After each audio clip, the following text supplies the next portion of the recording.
It's up in front of the goal for Marquiduna. Marquiduna from above and down. He rains justice. The leftovers have gone wild. Mystic looking for the pass from Marky. He's got the angle. Here it comes. Has he got it? He's on target. Get the backward. Just fly right in. Well, that wasn't technically a backward, a sideboard, if you wish, but that angle. Both defenders stunned to the wall, and Cuxer into the top 9. Floating up high towards the clouds, dropped down from the stratosphere by Maestro. Off the challenge. He's got it. Touching the woodwork. He's going to have a chance here off the line. Can he make the finish? He's going to pull this through. Huge clear towards the upfield. There's Snasky looking snazzy.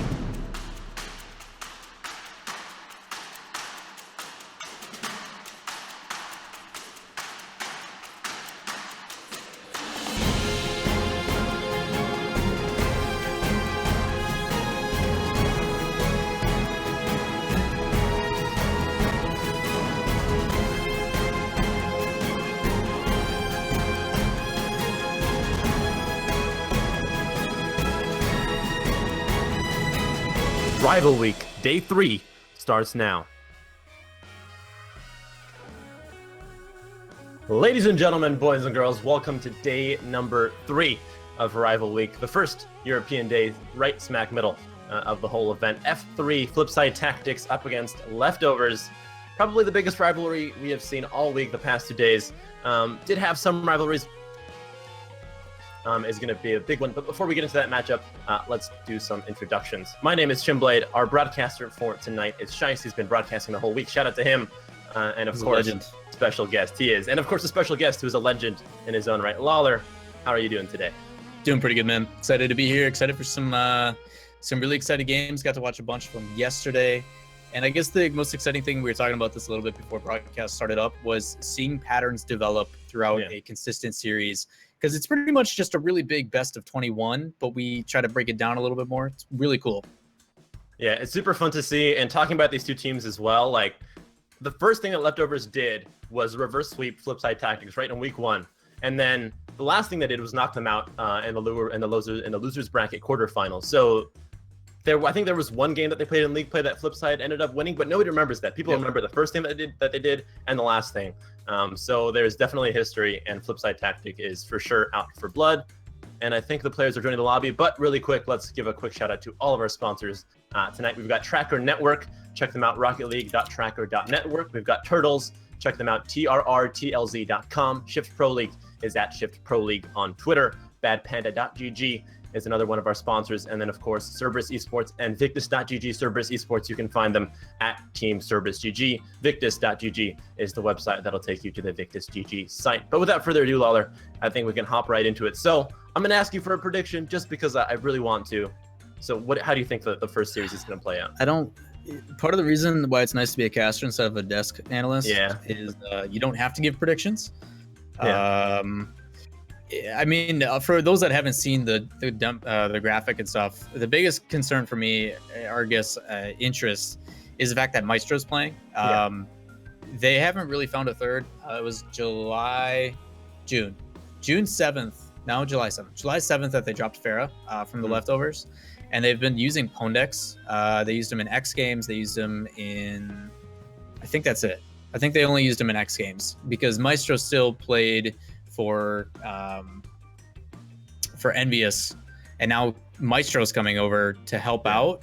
And I don't know if that's going to be like signs to see like, yo, if Maestro does really well, this is what we're going to see from the future. So we really haven't seen Maestro play since the Brisk Summer Series number 2. Yeah. So I honestly have no clue what's going to happen with the chemistry with Snasky and Sicky. But if playstyles show anything, it should be okay. Either way, it's going to be a close match, but just simply to consistency in a roster, I have to give it a flip side. It'll be 2-1, but who knows, man? Who knows what's going to happen? I'm excited, though. That's what's so fun, right? Like the first 2 days all went to Series 3. I think this one will as well. It's going to be very unlikely that it doesn't. And yeah, the Maestro pickup is interesting because we thought it was going to be Pondex, and then for a little bit it was Bluey, but now it's Maestro. And in case you don't know who Maestro is, he is Snasky's Danish brother. Not brother, but brother in a more figurative sense. But he's also from Denmark, and he was on Team Envious, and I guess he's not anymore. He hasn't been picked up just yet by leftovers. Maybe this Speculation is right now, man. Speculation. Who knows what's gonna happen with those guys? Yeah, I mean it's right before RLCS, so everything's up in the air. And there's an update. Mystic is using the restroom, the lavatory, the washroom, No, whatever you you can call say, it. you should say the other word. I'm glad you kept it PG, but he is pooping. He's pooping for everybody. Yeah. You know, everybody poops, guys. It happens. Yeah, even gods that come from Scotland. But he is pooping. Hopefully he gets back here quickly, but we wish him all the best, and take your time, Mystic, if you're watching on your phone or tablet in the restroom. But I guess we can talk a little bit more maybe about this matchup. They really didn't get to play that much in the summer. They were both in the Brisk Summer Series, but they didn't meet because they were on opposite sides of the bracket. They played in the X Games, but they were in different groups. So pretty much the last time that I can remember seeing them is that RLCS lower bracket quarterfinals game. Yeah, we haven't really seen these guys play really, you know, in quite a while. Obviously, RLCS had a really exciting matchup. It went down to the wire. And a lot of us expected Flipside to do what Flipside does best, which is play from behind and come through the lower bracket and dominate, but it didn't happen, and it blew everybody's surprise. And a lot of it had to do simply with just Siki. The way that Siki plays on that defensive side, his positioning, the way that he brings the ball up the field, just gives a type of composure to a team. And now you're adding in Maestro to add impact in the upfield, which has always been the problem. They've always lacked offensive pressure. Yeah. And it'll be interesting to see who's going to take that striker role when they're missing out on someone that was notoriously their striker. So it'll be interesting to see. Well, the pooping is over, and they enter the lobby too quickly. Thanks, guys. This is the funnest thing ever in online tournaments, but we'll go for a restart. Like you said, Flipside Tactics is probably the oldest name in European Rocket League, right? They started, 2015. They won the first MLG, I don't remember what it was called, the MLG Championship Series, maybe? I don't remember the exact name for it, but they won pretty much the first big event in Rocket League. And then Leftovers just got started in February of 2017. They're newer, but the players on the team, Siki and Snasky especially, have been around since Season 1. Siki playing on Mocket, Snasky on Supersonic Avengers. So the players are veterans, but the team is a new one, and Maestro's fit also. Should be interesting to see. So I mean, I think we'll be in for a longer series than we've seen before. Yeah, I mean, it's exactly like you said. The Leftovers were a team of circumstance. You know, everybody had their teams pretty much solidified for the RLCS, and these guys were literally just sitting there like, well, you're good, and I guess I'm good, so why don't we be good together? And they made it all the way to the LAN. So for that kind of situation to come through is a unique circumstance. But I mean, you talk about Flipside's history. They're one of the Titans. They've been here since the beginning. They've always been feared as a team.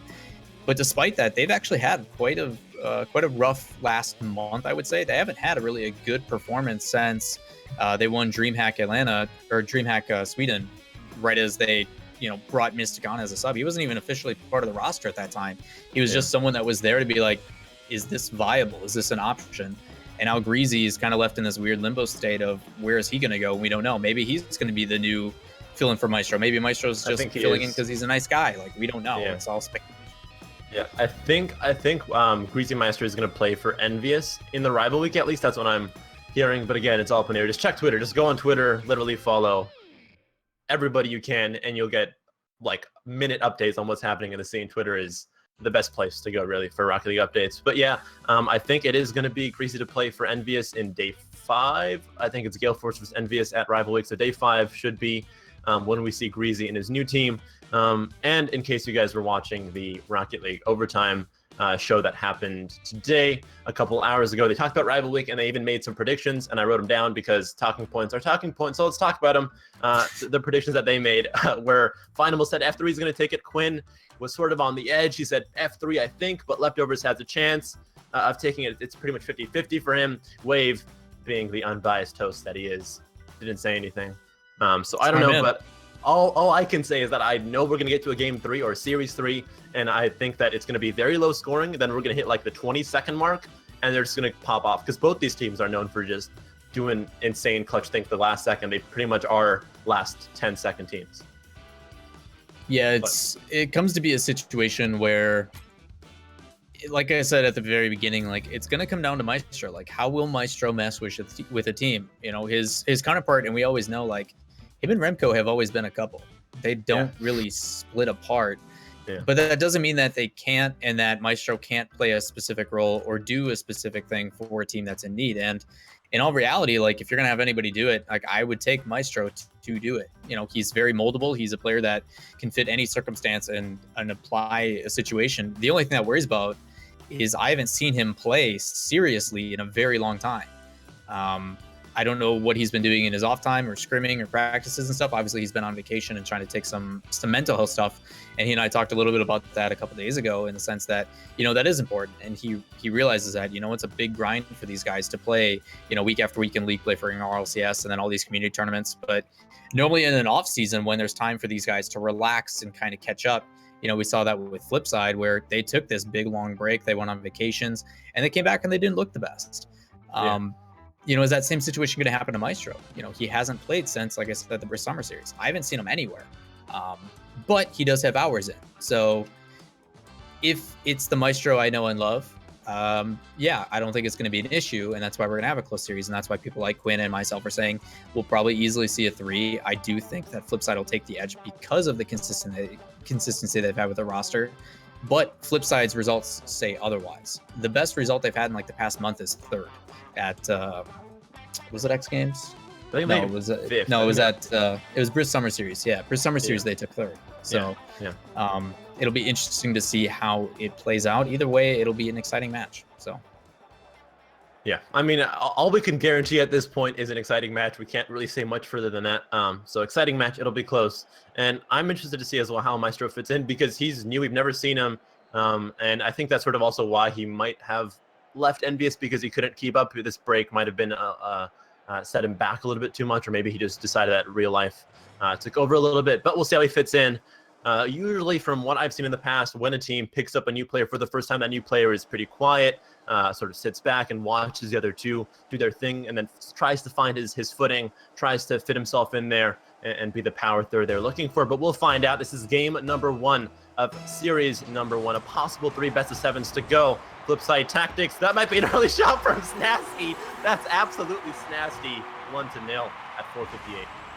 I mean, you're talking about who's going to be the offensive power. Well, I guess a fake kickoff that fails is the way to go about it. You can see Marky in chat saying, yeah, it was worth a try. I'm glad they're trying to pull out all the stops immediately. They're not waiting to come back from behind, even though now they have to come back from behind. Marky is also on a backfire.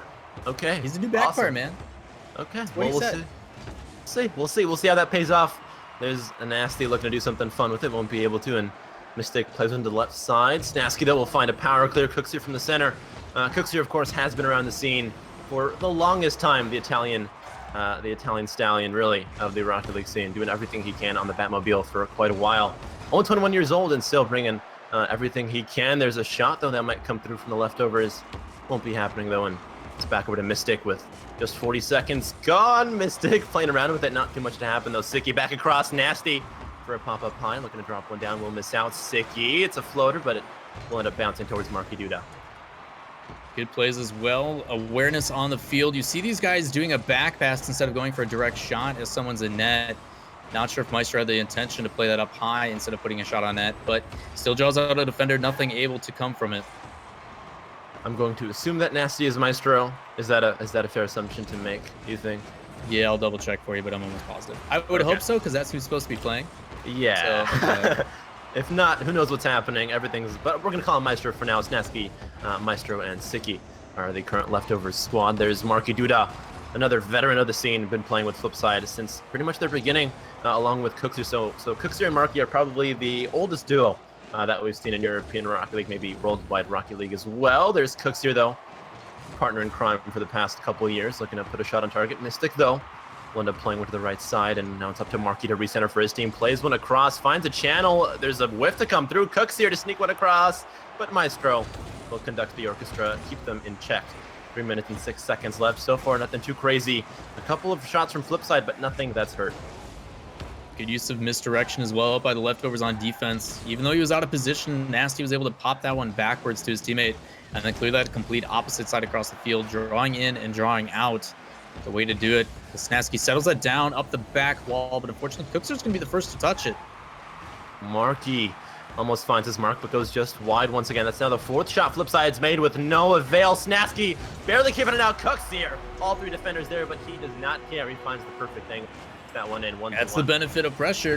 One after another, forcing these guys on their back heel, and then a bump from Marky. Not sure if you noticed that one, as he came across and put Nasty right in the corner with his teammate of Snasky. Puts a shot on net. Not the best place, but still catching these guys off guard. We're tied 1-1 halfway through the first game. Yeah, it's only game 1. This is gonna be a grueling and a long series, all about endurance. But Sicky, look at that, all by himself. He got the assist from Maestro, but that was just Sicky with the precision.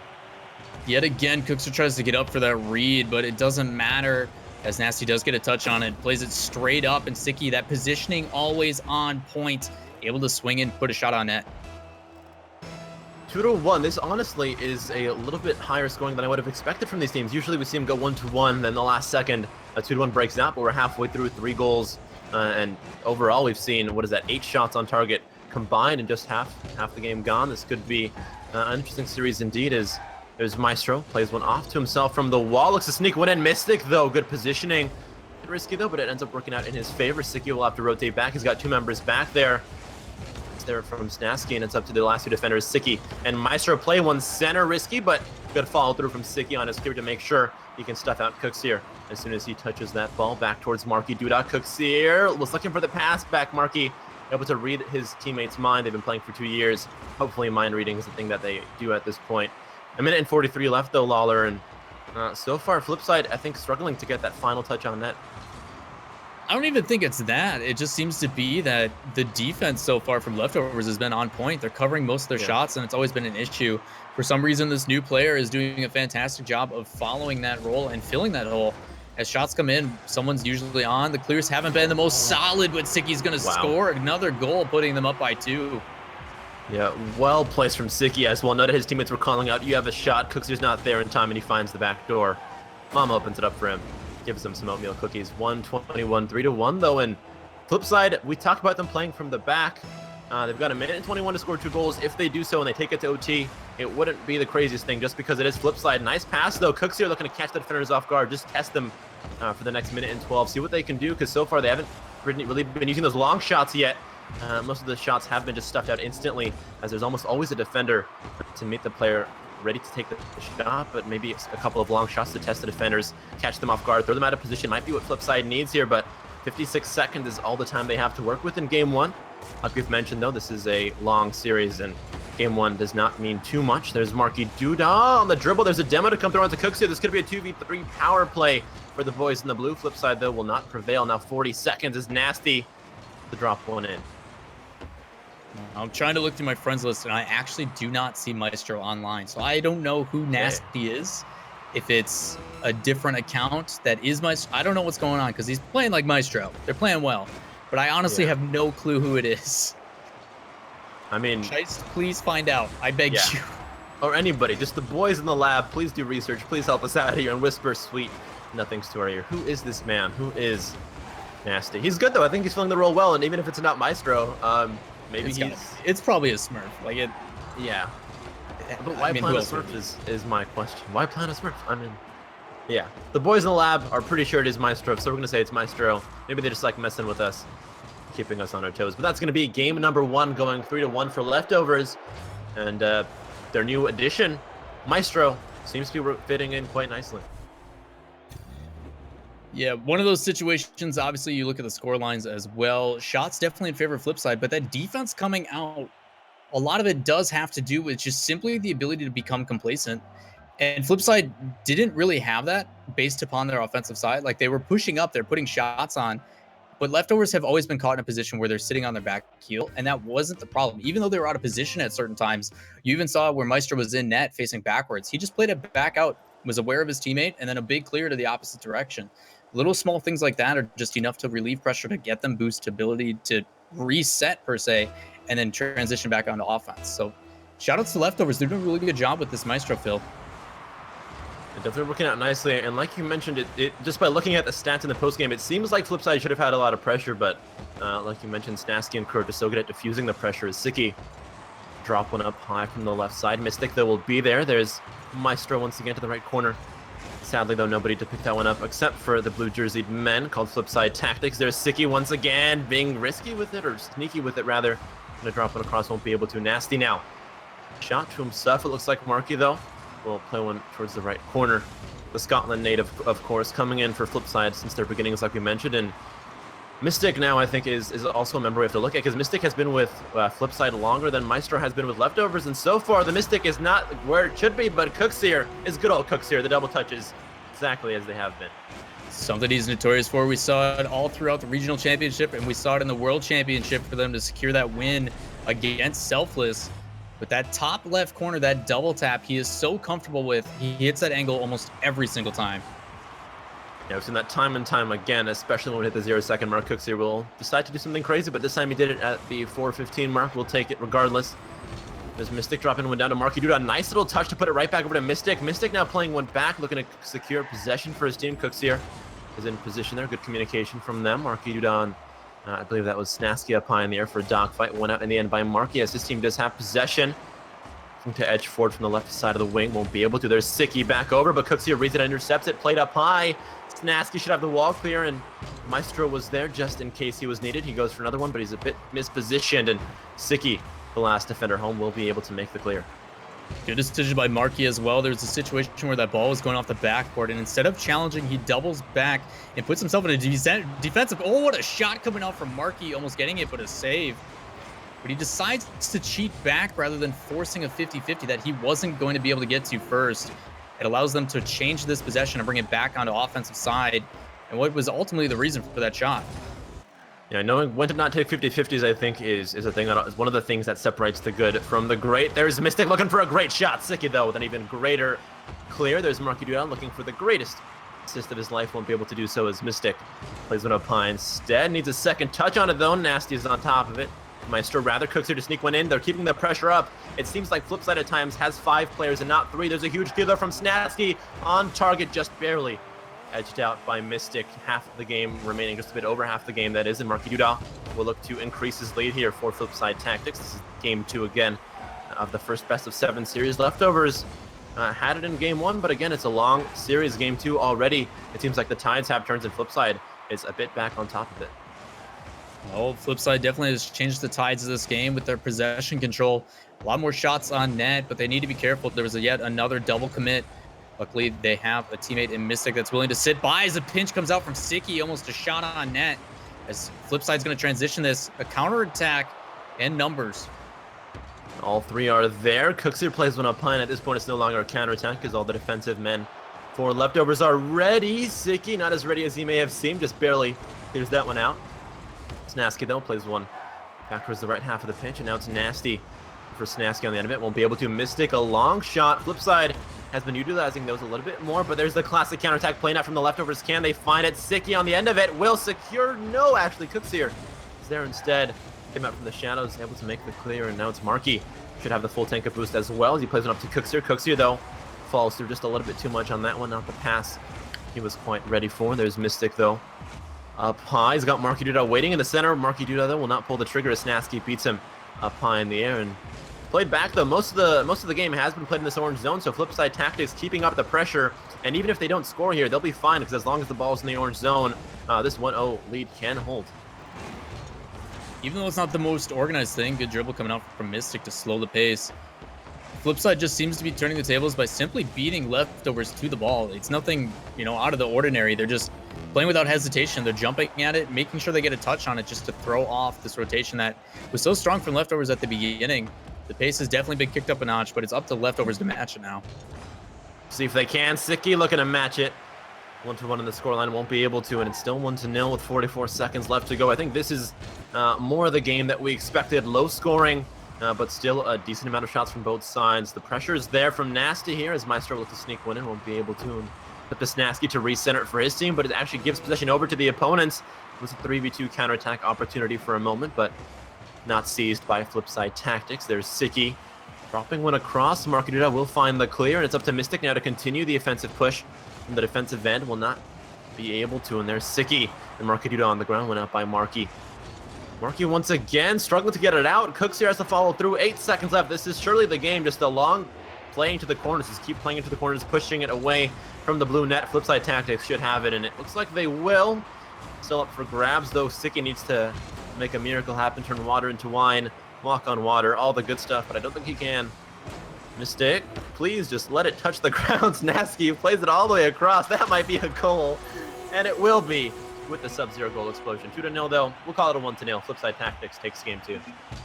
What a shot as well coming out from Snasky. Obviously unfortunate. And some BM coming out in chat in regards to a throwback from KDOT. Hopefully not what they're implying, but you're talking Flipside alone. Like, even though they play that really well, they are making some crucial mistakes. Marky's actually been double committing and actually breaking rotation quite a bit.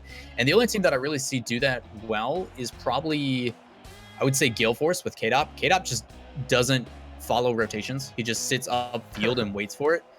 And while Marky's doing that, it's okay because they have someone back that's willing to make a couple of those saves, but they need to be careful because when games are only at a 1-goal scoreline, all it takes is one mistake for these guys to follow suit and have everything change. So watching out for Marky, make sure you pay attention to it because there is some crucial double commits that he's making. Well, we'll see if any of those double commits do end up costing him a goal or two. Surely they will, as it is a long series and it's only a matter of time until your mistakes come back to bite you. But it is a clean slate for the teams. Game number 3 in series number 1. Tied up 1-1 here at the DFH Stadium. There's Snasky looking to start the game off strong with Maestro behind him. Maestro to power one in. The clear from Marky Duda parries it to the left corner. Recognizes that there are members from leftovers in the center and plays it away from them. Mystic being cheeky on the defensive end. Actually gets it past 2 defenders. Cooks here to meet him. Cooks here with a touch on target. Sicky, that is very, very slow, but at least he got the positioning on the ball to get it out of there. It's risky. Maestro will need to clear it, which he will, and Mystic will just play it into the corner, buy his teammates some time to get into position. Marky Duda will pick up that boost. Him and Mystic now should be set to stop any and all offensive pushes to come through from leftovers. Cooks here, though, will just feed the ball right back over to the boys in the orange. There's Snasky coming through from Denmark, looking to put one on target. Will miss out. Sicky, the bounce shot over Cooksier's hood. Cooksier just smells the ball. Can't do much more than that, though. All because of Snasky. You see it clear trying to come out, but Snasky's already waiting on that wall and puts it right back immediately. And in a perfect spot as well, hitting that top wall, playing straight down. Sicky yet again in the right place at the right time, able to get in and put a goal. 45 seconds into this first match, and Flipside almost shooting it on their own net. And now everybody is just dying. Marky, hello? Please respond. 404, Marky not found. Finally, he's back in it, though. Mystic from the left wall will play one up high. Cooks here should have the toucher. It's off the backboard. Sicky misses out. Mystic's chance to shine. Oh my. Finds the top shelf where Mother does not dust. Mystic makes it look so easy. These pass plays between him and Cooks are nobody else involved. Up to his friend, back off the wall. That looks pretty reminiscent of the old Weedham girls. Yeah, that was the Weedham girls thing. Backboard, backboard, backboard, and only backboard. Eventually, people though learned to get to the backboard way before the backboard passes even came through. But that was a good throwback to the Weedham girls style, as you mentioned. 3:43 though on the clock now, tied up 1-1. I don't think we've seen anybody score more than 2 goals in the first 2 games, so we'll see if anybody can get there. Mystic is there. Cooks here there as well. He'll sneak one in, just barely finds the bottom left pocket. 2-1. Flipside Tactics. Probably the most exciting reasons to watch Cookser are angles like this, coming across his body to play that bottom left. Even though Sicky is in net, not able to react to a shot like that. Putting him back up by 1. Quick responses coming out from Flipside Tactics. Here now from the left wall, we'll look for a man in the center. Decides to play it to Marky, but Marky's not there, and it's up to Marky and Mystic now to rotate back. There's Mystic. He'll find a touch. Maestro, though, is right on top of it. Back center. Snasky to drop one in off the crossbar. Sicky looks for the butt touch. Cannot get it with the smooth baby bottom, though. It's Mystic and Cooks here on the defensive end. Cooks here plays into the right wing. Looks for a follow-through pass. Sicky, though, will read it. There's Snasky up high. Drops one down. Cooks here deflects. Maestro back on it off the crossbar.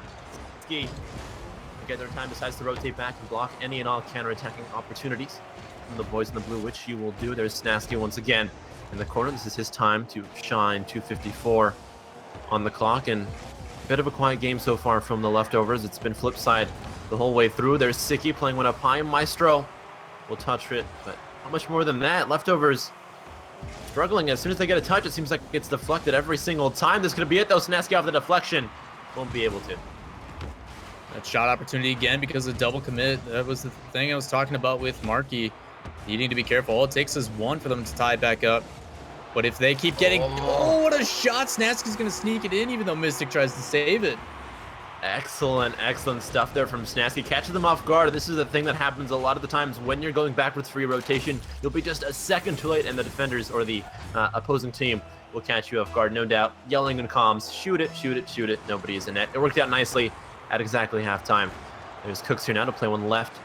So Marky, who's got a full tankaroni of boosteroni, won't matter though, as the ball has been lost over. Actually, Siki waits a bit to reposition and somehow still wins that 50-50, although being there just a bit too late. There's Snasky from the right wall. Looks to drop one in from Maestro to finish off. Maestro, though, will play it off the back wall himself, and in the end, possession has been forfeited back over to Flipside Tactics. Mystic from the left wing. Needs to pass to the corner. That's Marky Duda, actually. He won't be able to. And it's Siki's chance now for a clear. He'll miss out. Marky on the recenter to Cooks here, dropping one across to the right corner. Siki at the 150 mark now. It seems so tough for leftovers to start anything as soon as they, like, it's the two shots they got have just been catching Flipside off guard. It seems like their main game plan right now is to just make something out of nothing. They haven't been coming in with too strict of a plan when pushing onto the offense. Yeah, it's actually interesting to see because Flipside isn't the most, I guess, coordinated right now. There's a lot of mistakes coming out, whether it be the rotations. Every time you see Cooks are trying to play it up for a pass for Marky, Marky's usually doubling back for boost. They just don't seem to be on the same page. And despite that, their pressure and just their pace and with their playing, the way they're making these touches, making sure to get to a win like that again from Mystic, it's just enough to keep this Leftovers team at bay. And then the one few times that the Leftovers team does get to the ball first, they get a goal.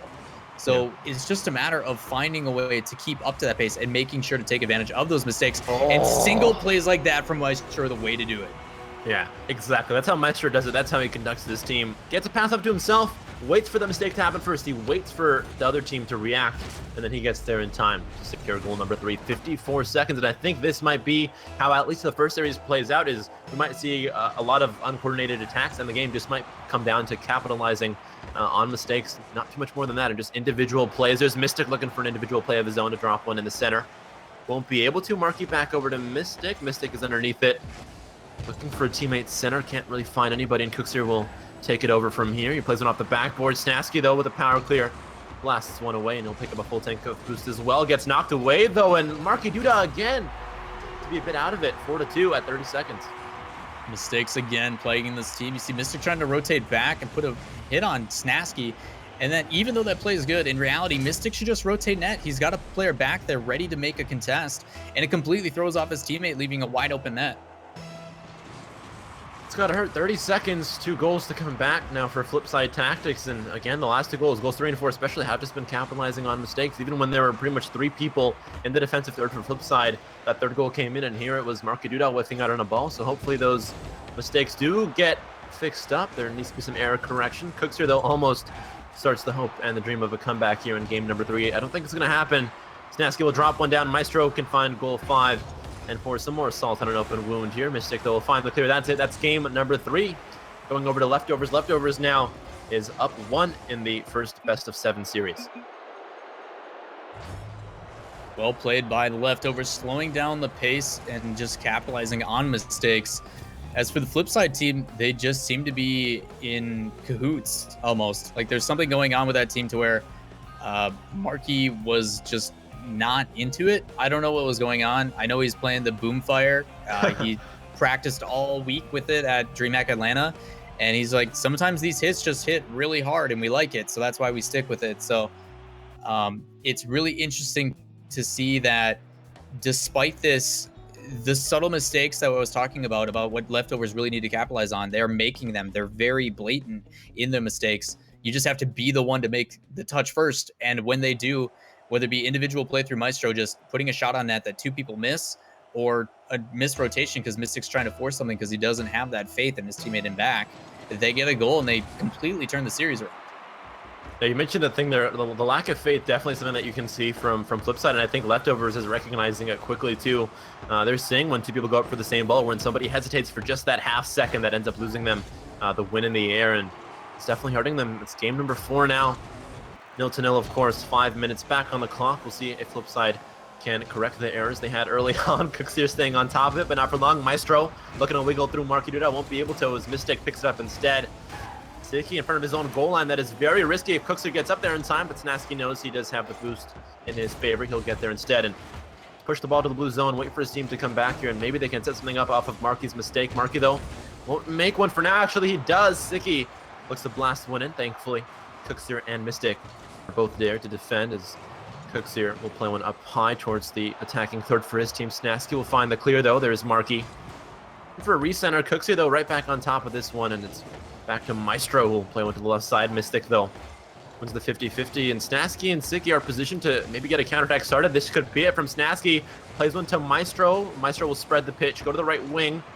He gave options to his teammate, but none of them were taken. There's Marky. Oh my god, off the crossbar. That seemed like it could have been a given. Should have been a goal in. And for those that are just joining us, we are on game 4 in our first series. We're going to be technically playing 3, as we are playing 3 best of 7s, winner take all. For those that don't know the prize pool, it's $800 right now, but donations do go towards the players. $600 going to first place and $200 going to second place. So make sure you show your support. Yeah, keep those donations coming in. Speaking of support, thank you again to all of our sponsors like Tracker Network and Bad Panda GT for bringing this one to you guys. Sticky gets a neat little demo, but they can't do much with it as Mystic and Cookseer are both ready to stop the play coming forward. There's Sticky off the top. Snasky has to make a Yui, push himself back to the right corner, won't be able to. And there's Cookseer looking to capitalize. It's off the post, though. Marky Duda there again up against Snasky. Snasky, though, gets there quickly. Definitely a fast-paced game, but low scoring, which I think is the definition of a flip side against Leftovers game. Yeah, the big difference, though, you're starting to see is Sticky is moving up. We saw that a lot last game, too, and he was just waiting for that position, but Cookseer not able to get it. A transition upfield. Can Maestro put a shot on net? And a 1-2 punch coming out from the Leftovers. Yeah, again, just quick plays, reacting as soon as you see a mistake happen, as soon as you see Cookseer, Marky Duda, and Mystic all on your side of the pitch, Maestro cherry picks. Maestro is offsides. It's Rocket League, not soccer. There's no such thing as an offsides. He'll take that every day of the week. 2:42, 1-0 for Leftovers. This is their game to further increase their lead in the current series, and a Series 1 win, I think, would be quite the confidence boost for Leftovers because they do have a new member. Mystic is a new member for Flipside Tactics, so the teams haven't played in a while, not with these rosters for sure, so this is their new roster debut, and it's a long series as well, so they have time to figure things out and even improve just within this one matchup. We'll see if that does happen. Sticky and his teammate both on the wall there. Maestro, thankfully, I just noticed, has changed his name back to Maestro to help us out here. So it was Maestro the whole time. There's Marky Duda playing one up high. Towards the left wing, but nobody to follow up. Sticky will be there instead, and he gets a big clear. Cookseer and Marky are positioned upwards. They're leaving Mystic in the back. This is Mystic's chance to come in up high. He needs a second touch. We'll find it. Drop one down for Marky. Good touch from Mystic, but the follow-up just was a bit late. Almost able to snag that win in as Snasky brings us downfield. Another quick counterattack. And the Flipside Tactics team are leaving those wide open. Yeah, this is the same thing that happened for goal 1. Just a wide open net. Finds the defender square. It's Snasky. On it last time it was Maestro, but they're finding the same goals over and over again. History repeating itself like it never has before. 2-0, 1:48 now. Mystic looking for an interesting kickoff choice. Looking to get the second touch, but won't be able to. There's Cookseer coming in off the backboard. Plays it to Marky Duda. A European back pass there off the right wing now. The clear is needed from Maestro. Won't find it though off the top bar. Cookseer once again at the top. Mystic, the third man. Marky Duda looking to be the pseudo fourth man, but he has to get back quickly as now it's Sticky to push forward from the left wing. In the air, it's Maestro off the top bar. Second touch needed from Snasky. Snasky to Maestro. It's actually Sticky who finds the defenders off guard, but Cookseer keeps his team alive. Both of his teammates were out of position, but Cookseer was there to make the save, keep us at a 2-0. Tables have turned significantly for this Leftovers team, starting to show that pace. Definitely feeling comfortability with Maestro as they put shots 1, 2, and 3 on net. But still, the Flipside defense always been strong with that man there, putting a shot on the Italian Stallion. As that one's going to bounce out. They put it back in mid. Snasky just trying to maintain some possession as this ball going back and forth. Mystic's going to put a shot on net. Plays a load at Marky. The pass, the unselfish play doesn't pay off. Yeah, I like that it was unselfish there, but Marky again, sometimes it seems like he's just a bit too late. This is a pass, though. The other way, Marky to Mystic. Is that a Mystic to Marky? This could be it. Save will come through now. 30 seconds left for Maestro and crew to hold this defense on lock. There's Mystic playing to the right wing. Cookseer's there to follow up, but again, it's just a bit too high. It's a pass to Marky. Will not work out. Maestro clears one away. 22 seconds left. Flipside Tactics, they have put 10 shots on net have not succeeded. There's 0 out of 10. That is as big old 0% if I've ever seen one. That might be the end of it here in game number 4 as well. Sicky will play one up high just to keep his team at a 3-0, because why not keep adding nails to the coffin. 3-0. This game goes to leftovers once again. Yeah, we talk so much about rotation and how you need to follow suit, but sometimes there is ways that break that situation, and Sicky showed it just there. He was rotating back to get boost, and as soon as he sees that ball transition the other way, he doubles back with a quick power slide and makes sure to be there to set up that pass play. And then Maestro, who was originally the one that was supposed to be the one making that touch, is there to follow up. So good unselfish play. These guys definitely making adaptations where they need to. And Leftovers is going to go on and finally win a consecutive game. Yeah, First one we've seen in the series. 3-1 in game number 1, in series number 1. I don't think I was expecting the scoreline, especially not from Leftovers, but now they're only one game away from taking the whole first series. And maybe Marky Duda switches off the backfire, because honestly, his shots are not hurting enough. But like you mentioned, Leftovers, the unselfish play has been working out nicely for them. But flip side, where are they? They seem out of it. Hopefully, Marky Duda especially can get back into it, because Marky Duda and Cooksier are the two that have to hold this team together. Mystic is the new guy. Mystic, I think, might have a couple of more excuses than Marky Duda and Cooksier do, but Marky Duda and Cooksier have to be on top of it for Flipside Tactics to win here, and this is their final chance in the first series, or else the first series goes in favor of Leftovers. Mystic looking to start it off strong. Will not be able to, as Sicky will now push forward. Snasky, why? Okay, I guess it was just for position. He'll play one back, and Maestro should have it here. Marky Duda to capitalize. Defenders are ready to make the clear. There's Cooksier coming in on top of it. Sicky, though, will find the clear away. Marky Duda is in position this time around. Sicky, though, once again, keeps the defense on lock, keeps the offensive pressure down. Nobody really able to get into the attacking third. The penalty box on the orange side of things has been relatively quiet here. Flipside Tactics in game number 5 have to work it out. There's a pass to the right side, back center. Maestro, 3 members involved, almost able to secure goal 1. A little bit too hard of a touch coming out from Snasky, that boomer of a Batmobile, showing how it's done as Cooksier tries to show him how it's done with his own Batmobile. But I want to talk, and you mentioned about Flipside, about how Mystic, may have an excuse, but Marky and these guys don't. And it's interesting because Marky has actually not playing at his peak performance. There was moments at DreamHack Atlanta where he was on that backfire, and people were like, "Yo, just go back to the Octane, please." Yeah. And he stuck with it, and he proved to everybody that yes, this could be a thing. And now I see it more in ranked play, and I hate it. But he showed that it is a viable solution. He's able and has been able to perform on it. There's nothing wrong with him playing it. He's made it a viable option.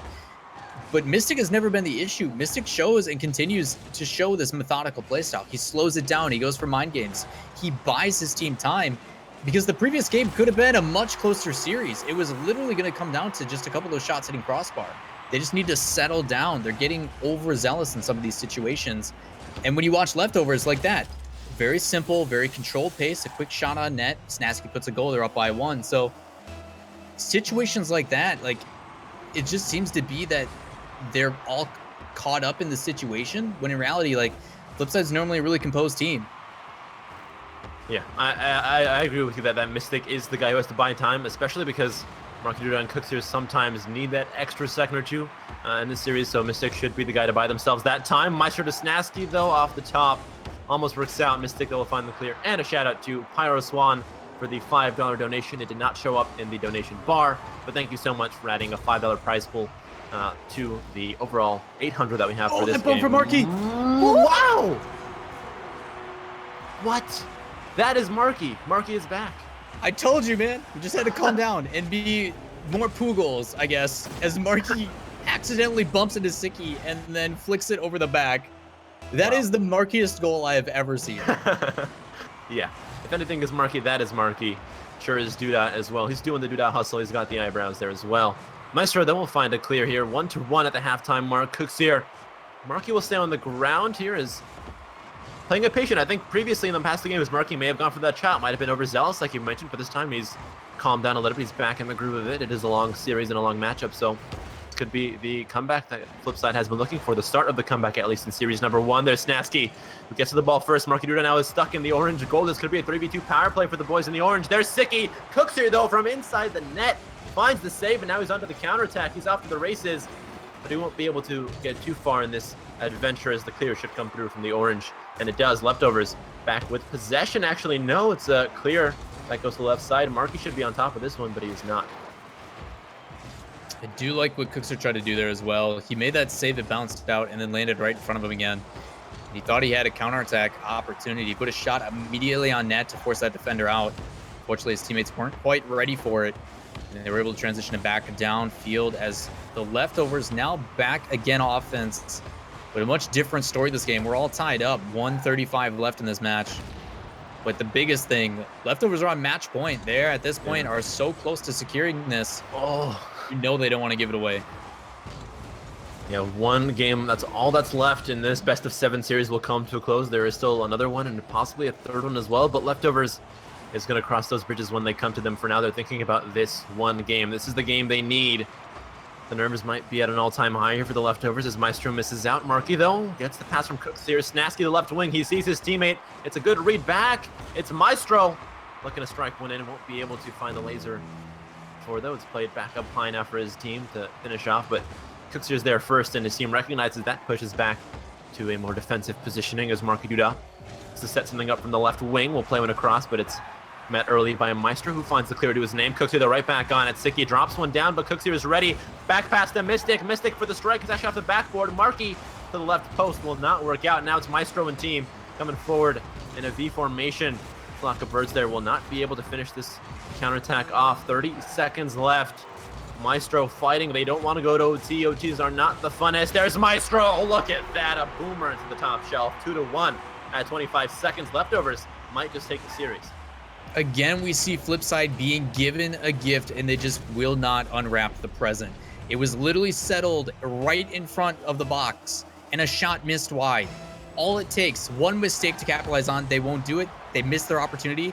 And then you see the Leftovers transition it backfield and make it count. It is demoralizing to miss those hits and missing those shots. But the Leftovers are just doing everything to make it worse for this Leftovers Flipside rivalry that is becoming probably one of my favorites to watch as of late. Oh yeah, definitely is. 5 seconds left. Can they do something with it? There's Cooks here's final offensive push of the series. Mystic to back him up. That is not the touch you wanted. And that'll be the Leftovers winning 4-1 in the first series of the night. I did not expect that, but like we said, everything was sort of up in the air when we got here, and it's got to be demoralizing for Flipside, right? They stay in the orange zone for like minutes at a time, and then they get nothing for it. Leftovers is in the blue zone for like 10 seconds, they score. You've got to feel cheated as Flipside attack. It's like, we are putting on so much, we're in your zone for so long, and then they just lose it. Leftovers gets in the blue zone for 10 seconds. It's got to be frustrating. Yeah. I mean, you look at Flipside on the scoreboard, and they win shots every single series so far. Like in all of these games, they have been leading in shots. They're dominating with shots on target. But the issue is they're not putting them in a place that are opportunity-wise available. Nobody's there to follow it up, and in the situations where there are plays to follow up, they're double backing for boosts. They're not on the same page. Like, it's really unconventional to see Flipside just feel this convoluted, while the Leftovers are playing really simplistic Rocket League. There is a couple of situations where, I wasn't sure how Maestro was going to perform. How is he going to play? And he makes individual solo plays, which Maestro is known for doing. He has the ability to make these soft touches that just open opportunities for his team. And I personally wasn't sure if they were going to have the offense to do it, but everybody on their team is stepping up, and that seems to be the big difference. Cookster's making good saves. Mystic's trying to set up something, trying to build time for his team, whether it be with fakes on the ball or shots or just slow play. But there's no full cohesion coming in. While for the Leftovers, it's just simple, it's methodical, and it's working. So it's really Flipside's game to win, and they're just losing the opportunities that they're giving themselves. Shots have just been off. It's been pretty unfortunate, to be completely honest, because this game and this series could be a lot closer. Yeah, and I think it will be, but that is Series 1 at least being taken up by the new kids in the block. We're going to go to a quick break, and during the break, we're going to have a giveaway. Type TRRTLZ in the chat to enter that giveaway. It's the giveaway for bracelets. Do you like bracelets? It's a rhetorical question. I know you love bracelets. And Turtles sells bracelets. They're cheap, they're cool looking, and their logo is a turtle. really can't get much better than that when you're talking bracelets. So TRRTLZ in the chat for that Turtles giveaway. You can also check them out at trrtlz.com. We'd also like to highlight Tracker Network, so check out their site during the break as well, rocketleague.trackernetwork.com. Stats, leaderboards for not just Rocket League, but also Destiny, Overwatch, and even more games. So while we're at break, Turtles giveaway, TRRTLZ. Check out Tracker Network at rocketleague.tracker.network. Series number 2, though, Flipside and Leftovers, coming up after the break.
Ladies and gentlemen, boys and girls, welcome back. Like we mentioned, this is going to be the second series, the second best of 7 Flipside Tactics and Leftovers facing off in what has proved to be quite the excellent rivalry to watch. Again, my name is Trimblade, my co-caster is Lawler, and the broadcaster for tonight is Scheist. Let's talk about just a little bit about that first game, Lawler. That was surprising, I think, to both of us and most of the viewers.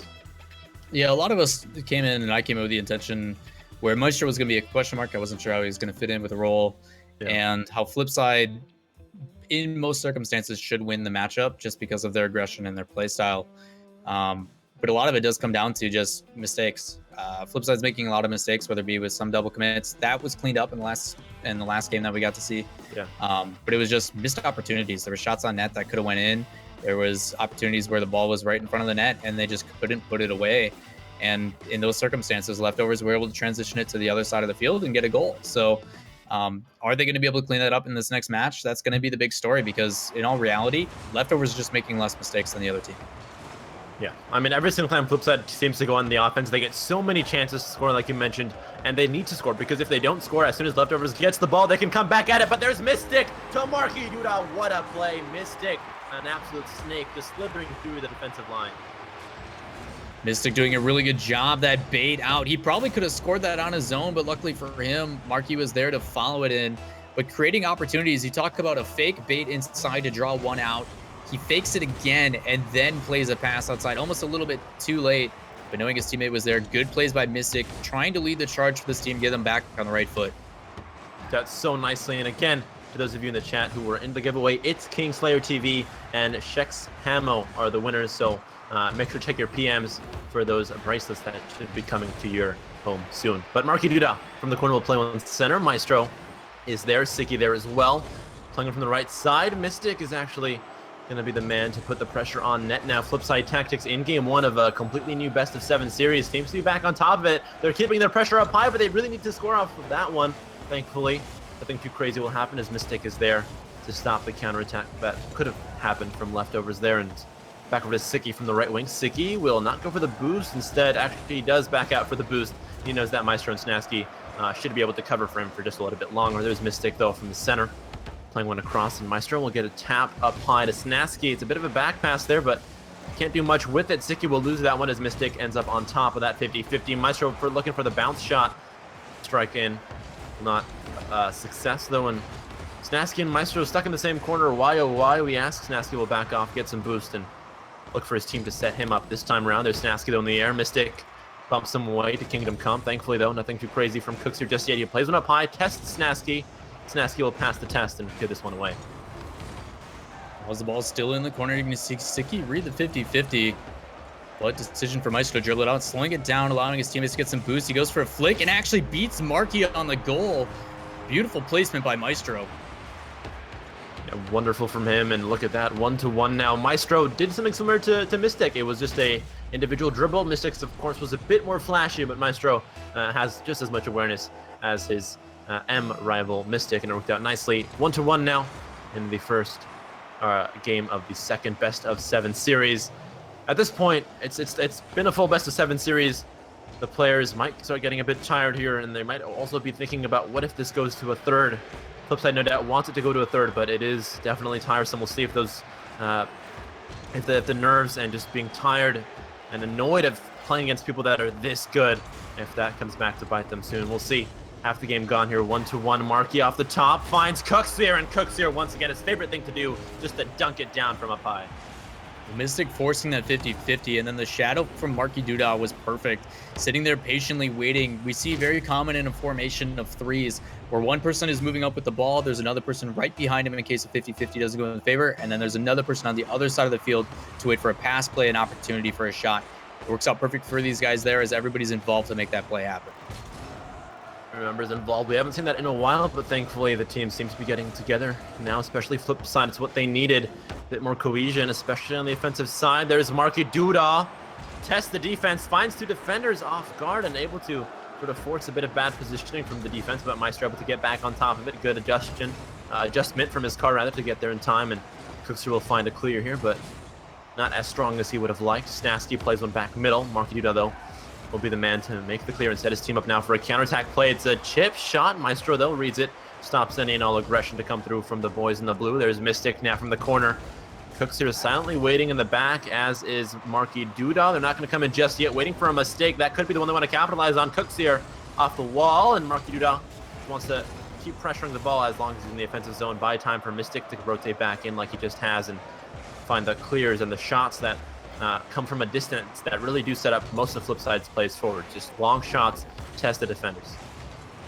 Well, the ball is played back into the middle. Maestro's just going to just clear that down and fall back to get some boost from himself. The transition from Flipside, I like the risk they're willing to take. You saw a double commit on that last shot opportunity that they had, despite not able to go for it. Those risky plays are what separate the best. Not afraid to put themselves out of position as this ball is going to transition. A beautiful pinch from Cookser. Something that we see developing more and more is that players are getting more comfortable with using those pinch plays rather than having to rely on a teammate to play it upfield. Yeah, I mean, what better teammate is there than the wall? That seems to be the new meta in Rocket League. Just use the wall. Use pretty much everything you can to make it seem like you have more players. That's also sort of the idea behind rotations, that where you don't rotate all the way back, or you rotate pretty much back to the penalty box most of the time, just to make it seem like you have more players than you really do. And the wall is a great addition to that as well, pinching off the wall, the ground, even the ceiling as of recent. Anything you can use to apply more pressure. There's Snasky looking to get one from the back, won't be able to. Cookseer, interesting choice of car rotation. We'll lose that on the 50-50. Snasky up high. Mystic to meet and greet him on that ball. 28 seconds left. Leftovers. We've got that much time now to score that equalizing goal. Take us to OT. We have not seen an overtime yet, unless my short-term memory has failed me once again. But I don't think we've seen an overtime yet. So we're waiting for that one. We are waiting for that equalizing goal here from Leftovers. Well, this is their last opportunity with only 10 seconds left. You're going to see Maestro up on the wall, try to play that down. Mystic reads it well. Marky, smart decision as well. They have all the time in the world. He slows it down on his own defensive half.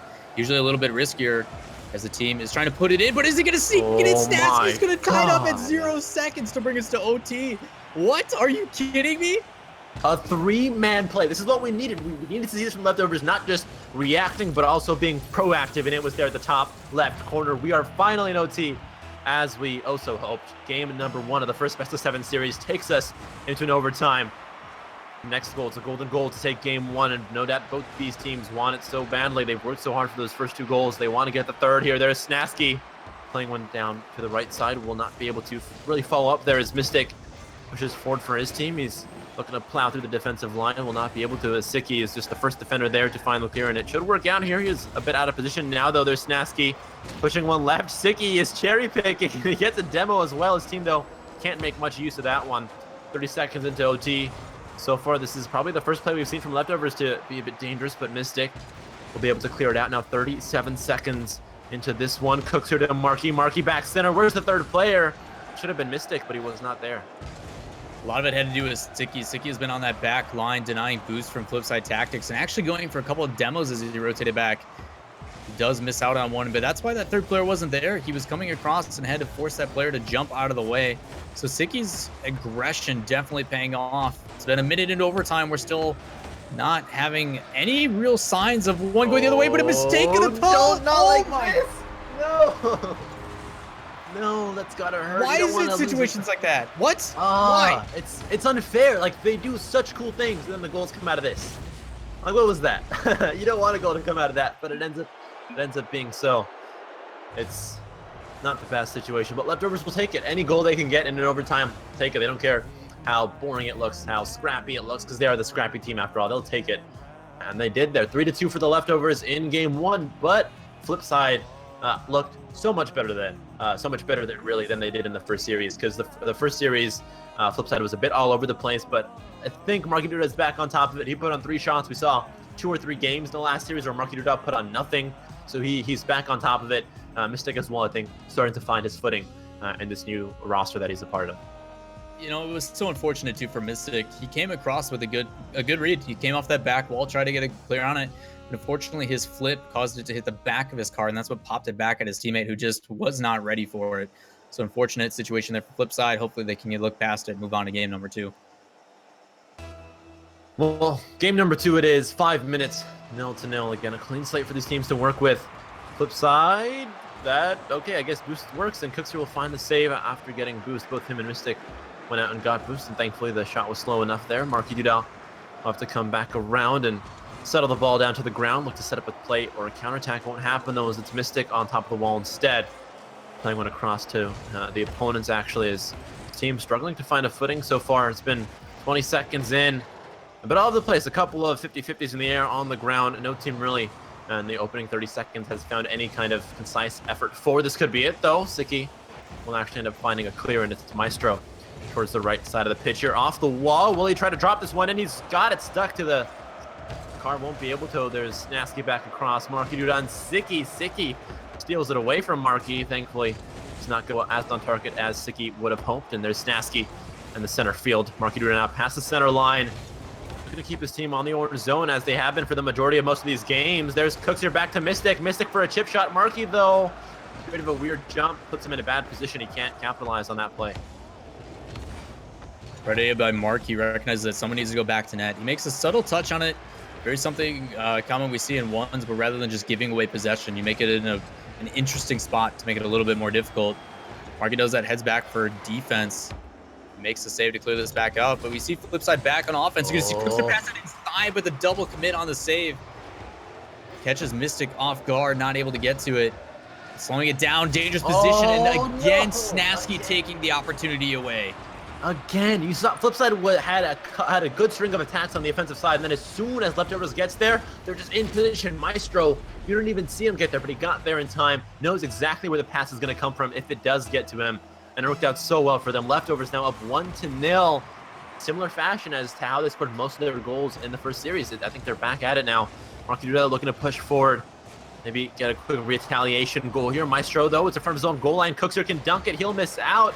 Hoping for Mystic to be there instead. Mystic will be, but Sicky, with the touch of his own, will be able to slow down the pressure for just a little bit, slow things down for just a moment here. Cookser looking to speed it right back up. Misses, though, once again. Fakes it for Mystic. Mystic, though, again, just a bit late. A similar attempt there from Cookser and Mystic. Did not work out in their favor, though. 2:56 remaining. 1 goal, and we're back at it. Flipside Tactics just putting on shot after shot. The pressure is there, but it's just relieved so easily by Leftovers. Well, you're going to see them relieve it again here. Snasky taking his time on this dribble over to Sicky, who's ready for it. Good approach by Marky, not wasting any time going up for making that contest. But the pressure's still on. Need to be careful. As Marky plays it off his own backboard, luckily he's in net to make the save. Oh my god. Can these guys... Oh my gosh, guys, just get it out, please. Yeah, they look so good when they get on offense, but then it seems like as soon as they get near the goal line, there's some curse where they just have to whiff at least once every single time they're on defense, and it's not helping them out whatsoever. Not helping their cause here. Sicky playing off the backboard, but like we talked about before, those backboard plays don't happen so easily anymore, because there's almost always somebody there on the backboard to make sure to stop it out, and it was Mystic on that play. There's Cookster playing with a Marky. Marky Plays one up high, and it's a nice little ceiling bounce for Cookster to almost read it. I think he had the idea. Could not quite execute, though. Mystic back towards the left side. Marky will just look to retain possession here, but he plays one back to Mystic. Mystic misses. This is Cookster's chance to sneak it underneath. Tuck it in. Won't be able to as Sicky and Cookster now battling it up on the wall there. 1:40 for Flipside Tactics. They've had a couple of decent attempts, but uncharacteristically, it's actually Leftovers who's putting on more shots than Flipside this time around. And a lot of it does have to do with just these subtle touches not going in their favor. As Marky's just trying to force this one through. Cookster's got an opportunity. Can you put it on net? No, another save from Leftovers. So close yet again. It's insane. Leftovers has more saves than Flipside has shots. Just let that sink in. Like, how is that possible? They have more saves than Flipside has shots. So they're just all over the ball when it comes anywhere near their defensive third. There's Sicky off the top, looking to drop one to Maestro, tucks it in the bottom right pocket, bowls it in, finds the strike, 2-0, 58 seconds. Yeah, you see Marky rotate back in a net. Cookster's supposed to be up on that wall, and I think he had expectations for Cookster to be able to jump off and save it, because he's been doing it so far this entire time we've been watching these two. Because of that, the ball settles down at that weird angle and catches him cemented in place. Leftovers up by 2, a minute left. Difficult position for Flipside, as it seems to be that the Leftovers are running away with this. Yeah, they won the first game, looking to run away with it now in the second game as well. Maestro and Sicky up high. Won't be able to do much with it, but it doesn't really matter. They can hold on to this 2-goal lead. Just let it sink in, let it sit there. There's Marky Doodah, but a double commit from Maestro and Snasky. That's how strong the shots are sometimes. You have to send 2 members just to guarantee it. And they have to do it there. There's Cooks here now from the center, looking for Marky, who was lined up, but it will not happen yet again. 8 shots, make that 9 for Leftovers so far in this game, and still somehow they are holding on to just 2 goals, and Flipside Tactics is put on 6, but it's not coming out to help them in the end. There's Snasky to play one back to Maestro. What a pass there as well. Leftovers, it doesn't seem like it. They haven't really put on as much pressure as it looks like from the statistics, but hey, sometimes the stats do lie, and just the subtle touches, like you said, that they have just to force some kind of play, just to force the defenders to make a touch, to touch the ball, to do something with it, and then let the Leftovers react with it, is how the Leftovers end up with that big shot count. And Flipside, who usually are the team who put on 10 shots and just hope that one of them goes in, it's not happening. This time they put around 6, and none of them went in as per usual. So far, a very quiet game offensively from Flipside. They just cannot finish. Well, for Leftovers, a lot of it does have to do with those subtle touches, the awareness they're making with their teammates. You see it again on that last drive was a prime example. The ability to go up, a subtle touch over that last defender to make a miss, and Sicky's immediately there to dribble it back upfield to maintain that possession. That just builds time for everybody else on his team. The person who's third man back, in this case it's Maestro, is able to just sit, get boost, survey the field. Where does he want to be to make a play? And the other teammate does the same thing. So this slow, methodical pace is being matched with a quick transition onto offense. Good touch pass plays. The Leftovers just simply aren't really making mistakes, and it's showing in their performance. As for Flipside, the same issues seem to plague. Lots of offense, shots on net, but just aren't able to find the net. And it would be still a totally different story if this Flipside team was just able to put a couple of shots a little bit more inside, or make sure they're a little bit more accurate. They're forcing this team to make crazy saves for the Leftovers, but they just, for some reason, can't find the back of the net. Yeah, I mean, the goals are really just a centimeter away, because Leftovers will just barely save it on so many occasions. It's just barely they keep it out. So Flipside Tactics, they're able to keep the pressure, but they have to do something with the pressure. Like, we have pressure, but what's the point of having pressure? It's to score goals. It's to force Leftovers to be on the defensive side more often, to not let them counterattack. But as soon as Flipside Tactics loses the ball, as soon as like their string of 5 passes ends up being intercepted, Leftovers is on it. Leftovers is going to score. That's the name of the game for now. As we head into game number 3 with a 2-0 lead from Leftovers. We have not yet seen a 2-0 sweep in the series, and the total matchup, a 2-0 sweep in Rival Week. This could be the first one, and if you told me it was Leftovers and Flipside Tactics, where Leftovers was going to 2-0 sweep Flipside, I would not have believed you, but at this point, I might start believing it, because like you mentioned, Leftovers is playing a near-perfect game so far.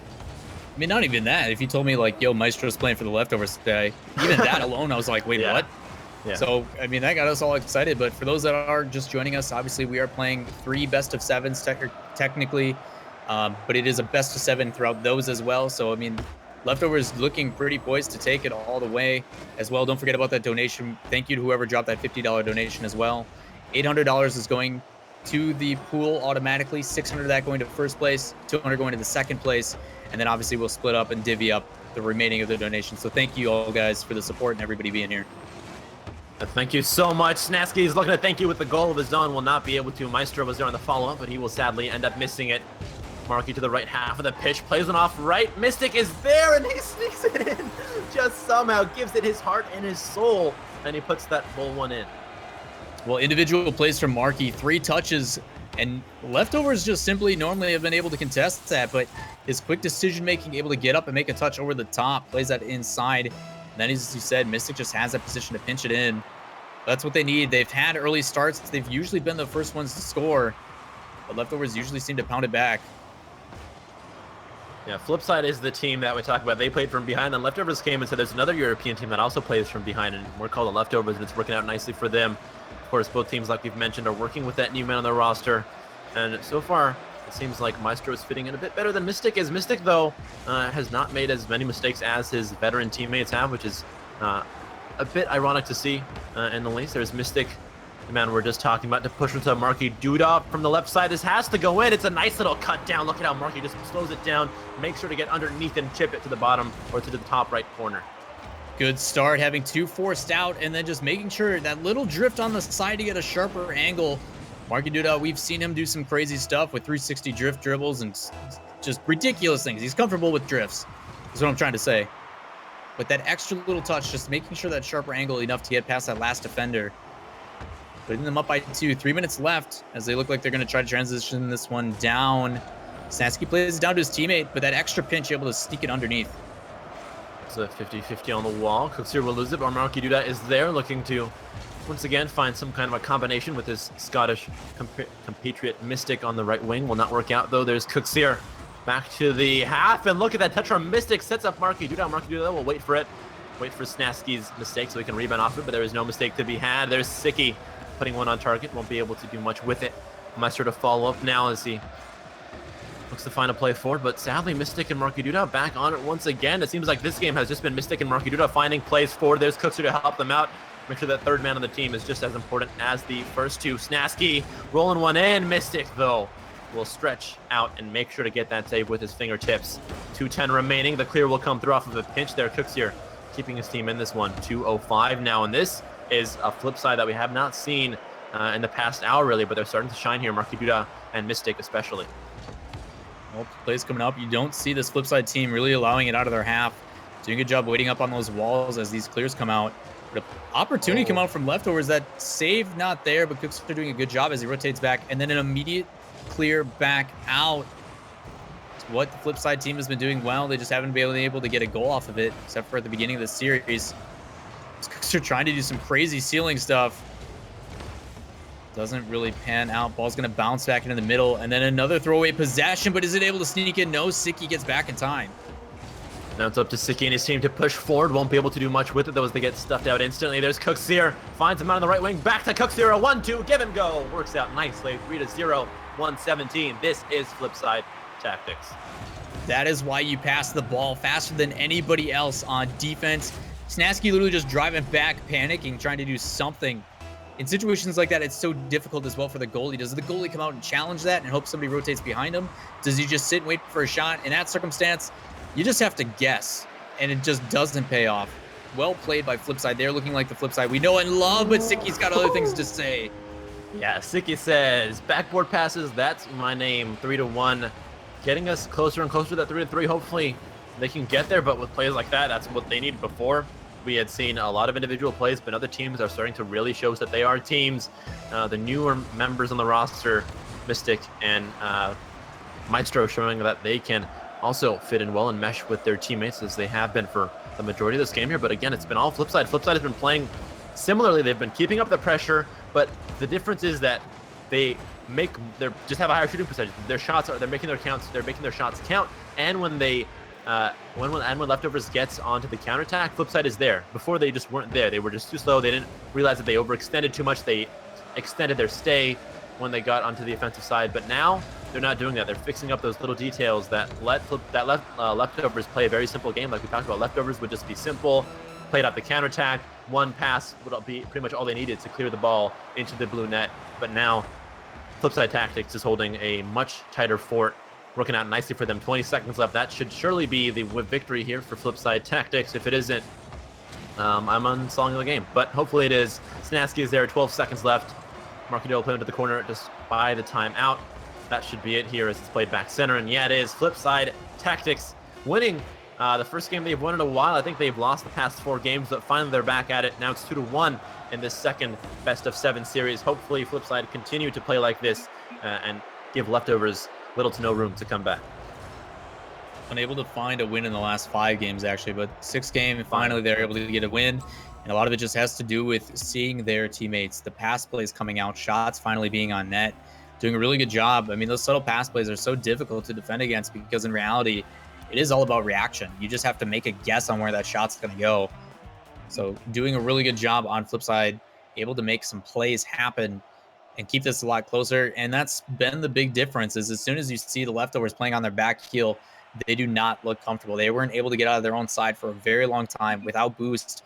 And eventually some of those shots just are going to go in simply because nobody can go up to contest them. Yeah, I mean, before every single time the Leftovers got the ball, they would always have more members on the counterattack. Now the members are evening out. Now when Leftovers pushes up, when Sicky and Snasky find a passing play forward, there will be Marky Duda and Mystic there to defend. Before, it would only be like Cooks here, left alone in the net, up against 2 people, and usually the number of people will win out there. So looks like we're going to switch out to a new server as we head into what is to be the 4th game of the series. So a new server is coming up. In the meanwhile, let's talk sponsors, because again, this huge prize pool of $4,000 plus, including your lovely donations, cannot be possible without the sponsors. Sponsors like Turtles, TRRTLZ.com. They sell bracelets. Their logo is a turtle. Enough said. Tracker Network, RocketLeague.tracker.network. They give you stats and leaderboards for a ton of games. You can check out your own rankings using the live tracker. So if you just type in your name, you can check it out on RocketLeague.tracker.network. See how many more games you need to rank up, how many more games you need to div down, which is usually what I look at because I'm not champ yet. What can I do? Shift Pro League as well is another one of our sponsors. Twitter.com/ShiftProLeague. They run community tournaments, and a lot of their tournaments have weird little twists to them. They did a Fields Backpack Man tournament where they had one super good player and one not so good player have to team up together based on their rankings in duos, and that was a fun thing to watch. So check them out.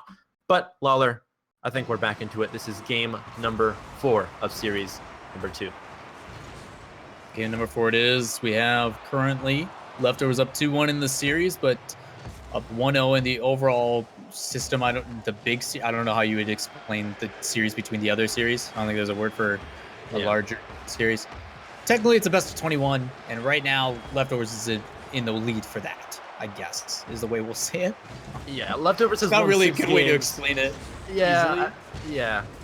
It's complicated, but it's fun. It's fun to watch. Basically, Makes for good Rocket it's a League. best. That's all that matters. Yeah, it's Rocket League. There we go. We'll just leave it there. It's Rocket League. That's all you need to know. Mystic will find a clear. Plays one to Marky Dudo. Looks to push this one up once again for his 3rd teammate, who was to be Cooks here, but Cooks here recognizes that play is not the best one. Probably shouldn't capitalize on it, and he puts himself back in defensive positioning here now with Mystic and Marky Duda. That might be a bit of an overextension. Snasky looking to come in. Cooks here and Mystic, though, bump their bumpers and make love on the defensive end. Thankfully, though, they do not get scored on. In the meantime, there's Sicky looking to sneak one across. Will not be able to. Snasky to follow up there towards Mystic and Cooks here. Now Mystic chips one up high. Snasky cannot get there in time, and that is back to the old counterattack style we saw Leftovers doing. This time, Flipside Tactics does it on Leftovers. Mystic again making solo plays. A quick little wave dash there. Looks like just trying to boost the ground to make sure he lands as quick as possible. Then a quick flick over the top. Unfortunately, nobody back in defense. There's Mystic and Sicky looking to battle that one out. Won't be able to do much with it, though. Cooks here. And Maestro once again. So far, that's 2 for 2 in this short time of Leftovers winning the 50-50s. That will come in handy, no doubt, sooner rather than later. There's Maestro looking to sneak one across. Won't be able to. There's Sicky, though, from the left wing. Drops one down from Maestro. Maestro, though, not quite ready for it, and it's not the pass he was looking for. Now Mystic has got 2 options. Mystic to Marky. It looks like, actually, Snasky intercepts it before it can even get to Marky. Marky, though, back on it. Final destination should be the orange net. Won't be able to get there in time, though, and now it's in the hands of Maestro as he plays with the left wing. Left wing to center. Sicky, though, will not be there in time, and it's Maestro once again just putting on shots, just testing the defenders. Both teams are pretty even in shots. Both teams have got 4 to their name. None of them have been too dangerous, though, except for the one that did go in for Flipside. Other than that, the shots that have gone towards the net from Leftovers have not really tested the Flipside defenders too much. They've been pretty easy and textbook saves. There's Cooks here. He'll miss out on a wall pass. Mystic goes there to back him up to Marky Duda. Marky Duda beats 2 defenders. This is it. The overextend could work out. And oh my god, at the crossbar, Mystic. Get in. Numbers in the air. Not the best choice for Leftovers. Leftovers do a good job of trying to keep them on their own half. But as soon as it transitions to their own, the pressure coming out from Flipside, and then a double commit as those two go up to make a save. It leaves Siki in a really dangerous position below the ball, looking straight up. Makes an initial save, but there's nobody else there to recover to help him out. And this is the Flipside team that we've been waiting for. Are they able to bounce back? As their pressure doesn't seem to be letting up. Keep it going. Mystic is there as well to keep a bit further up the pitch positioning than he's used to, because he wants to keep that pressure high. Does not want to rotate all the way back at all times. Make sure to keep the ball in the orange zone for as long as he can. There it is, though. Look at a pass down from Maestro down to Snasky. Snasky take that anytime. 2:15 on the clock, and it's tied. Oh, not tied up. It's 2-1 actually for Flipside. Well, beautiful pass from Siki, sitting up on that wall, waiting. Rockets that back down in front of the net, and it forces this Flipside team to try and have to react. Unfortunately for them, no one is in a good spot to make a save out. As when Mystic tried to jump up and clear it, he missed. Opportunity presented itself, and Snasky then again putting this back within 1. 2 minutes to score a goal. Leftovers will take those odds. They've faced even worse odds in the past, especially against Flipside. There's Mystic playing one back to Cooks here. Good pass. Cooks here, they're looking for Marky. He'll find him on the end of it, and Cooks here just bowling out everybody on the playground. It's third grade. He's throwing Tanbark in Maestro's face. Cooks here having fun. Mystic, a soft little touch, but it doesn't matter. As long as they're able to make that possession change. And we talked about, you know what, there's been people making tons of saves on Leftovers. Why not just remove the goalie? Cookser does exactly that. Leaves a wide open net, just has to put it in. 2-goal lead now, 2-goal deficit for Leftovers, that is, and they've got less time to come back here as it's played up high. Demo, there's nobody home. Marky Duda will secure goal number 4. Similar to the last goal, just get rid of one player, and you have such a huge advantage. Even if it's not even if it's just the demo, it's enough to set your team up for an empty net. Well, a lot of it had to do, you saw one trying to come in and just a read over the top to clear it downfield. Leftovers committing all 3 to that play, but a quick counterattack and a transition down to the other side makes for a wide open net. Flipside trying to run away with this and tie the series back up, as they are down 2-1 currently in this best of 7. They need this. They need this game. They do need this game. They want to tie the series back up and take it to a third series as well. So we'll see. Leftovers.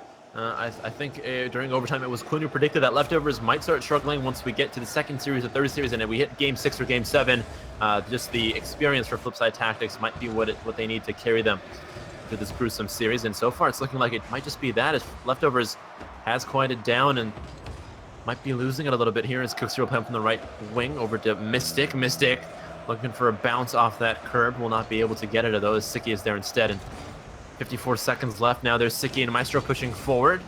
Cooks here will have the touch, and Maestro now for a boomer on net. Won't be able to find the rocket.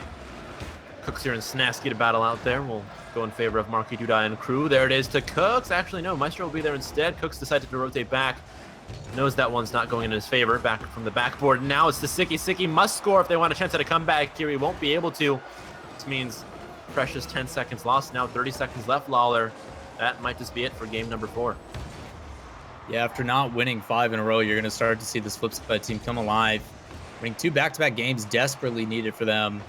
A lot of it just has to do very minimal mistakes coming out. You don't see as many double commits. They're making the saves, and they're applying pressure that's leading to goals finally. Something that we talked about, you know, this series was going to be close. A lot of times you see a new player come in. There's a honeymoon phase, and Maestro proved that. Maestro came in, put a ton of goals on net, put a lot of pressure, and applied opportunities for Leftovers on both the offensive and defensive side. But it seems that this Flipside team has finally figured it out. They've been able to settle a little bit and stop these double commits. So, you know, there was issues where Mystic was having problems where this direct approach from Marky wasn't working. Marky just wanted to smash it, put it in with that boom fire, and it wouldn't pay off.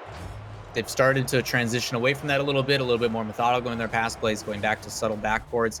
You even see it, and I just realized that there's a 5-cent sticker on the back of those eyes. I've never seen that before. I have not seen it either. Wow.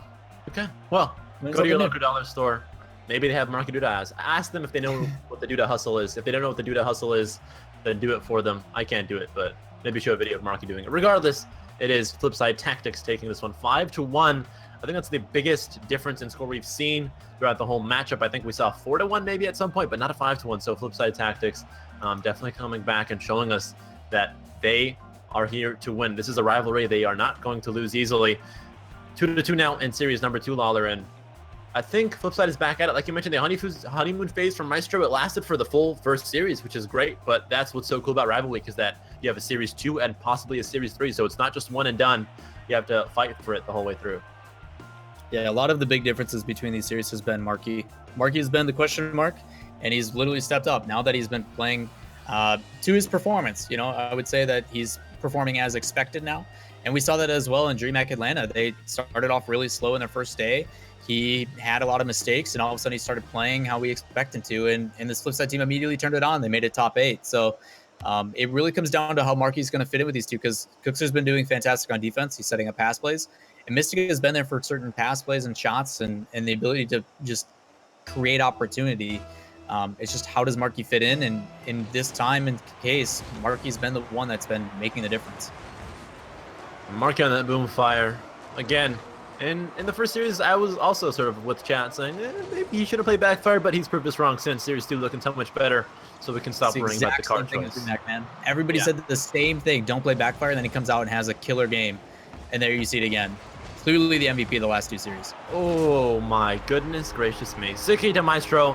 Leftovers is back to their old shenanigans. They're finding defenders off guard. They beat Cookster to the ball there, and Maestro will take it because Marky Duda preemptively jumped. Exactly like you said, Marky going for the preemptive jump, trying to be the first one to the ball because we've seen what happens if he isn't. And in this circumstance, it pays off for the Leftovers. But only 30 seconds in, still plenty of time. As Mystic tries to place a shot on net, Siki's going to take his time with it and see what Cookster does. Cookster plays a good pass inside. Nobody there waiting for it, but a shot down and a big clear coming out. Leftovers now back on offense. See if they can do anything with this ball. They do get a demo into Cookster. This should be it from Snasky. Snasky is so snazzy. 2-0 for 18. And again, a power shot from Snasky off of Siki. Yeah, pass play coming out, using that wall to its advantage. Those corners shaped just right, so it'll bounce directly back out to your team. Pinches out. Snasky puts a shot on net, up by 2. And here we go again, back on the other side. Yeah, I mean, this game has just been a complete roller coaster of emotions, a seesaw or a teeter-totter, whatever you called it as a child. One of those two. It's been going back and forth all the time. Teeter-totter. We'll take it. Snasky. What? Almost puts one in there. Cooks here, though. Siki, where was that going? What? Oh, my Siki God. going for the home run. Holy cow. The bases were loaded, but it don't matter because they don't get anything for it. 353. Marky Duda will miss out. Cookster should have a full tank of boost to work with here. There's a demo attempt, and it will be in the favor of Snasky, but it won't matter because Cookster does not need Marky for this goal. It's all to him. He'll put the team on his back for goal number 2. Cookster takes it slow and steady, but the benefit and the difficulty to read, a lot of times you see people use that double jump to get up high and then control and go for an air dribble. In this circumstance, Cookster jumps up, follows the ball nice and close, and then jumps again into it to put some power top left. Nobody has the ability to make that reaction that quickly unless you're predicting it. Oh my God, Mystic. Okay, Mystic. I guess the Scottish can do it just as well as the Italians there. Look at that. Huge redirect from Mystic. Wonderfully placed. That was a perfect shot. Yeah. A+. A++. Whatever. I mean, just no, that's like S-rank stuff right there, man. That was insane. Yeah, that is Mystic pretty much showing off, finding the only possible shot he could have. He had so many options to do things with his car, places to put it. That was the one place that he could have put it for it to go in, and it worked out. Power was behind him as well. Mystic looking for a similar thing as he plays it off the backboard. Won't be able to, though, as 3:17 are remaining. There's Snasky. Plays one down low. I haven't seen too many of those passes just yet from Leftovers. At least Cooks here looking to bait out the aggression from Maestro, which he's able to do so, but Maestro is going to stick on top of this one. Look to aggress defensively. Marky Duda not there in time. Expected a pass a bit more direct, but Cooks here was thinking follow through. It did not work out in Flipside's favor. There's Maestro. 50-50 up against Cooks here. Will go pretty much in nobody's favor, but Marky Duda and Cooks here are passing around in their defensive zone, looking for a play forward. Maestro looking to attack as well. There's a demo onto Mystic. So far, Leftovers has been going a little bit crazy. They've gotten 3 demos so far this game, and have been able to secure something out of one of them. Make that 4 demos. Cooksier has been the target for about half of those.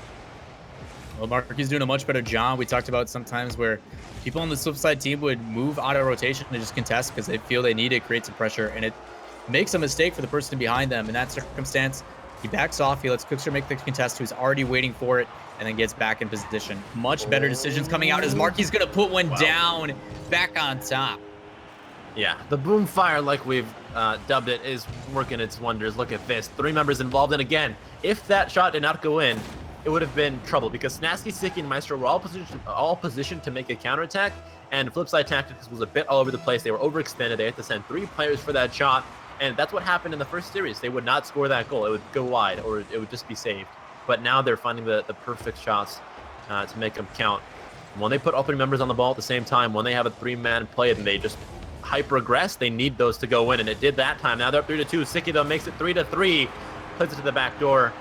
And it's all tied up at the 2-minute mark. Well played by Maestro, going over 1 and forcing that second defender out on net. They thought that was on target. Rather than going to the wall, it plays perfectly down, and Sicky's not going to go for the fences on this one as he puts it in the back of net. All tied up, 2 minutes left.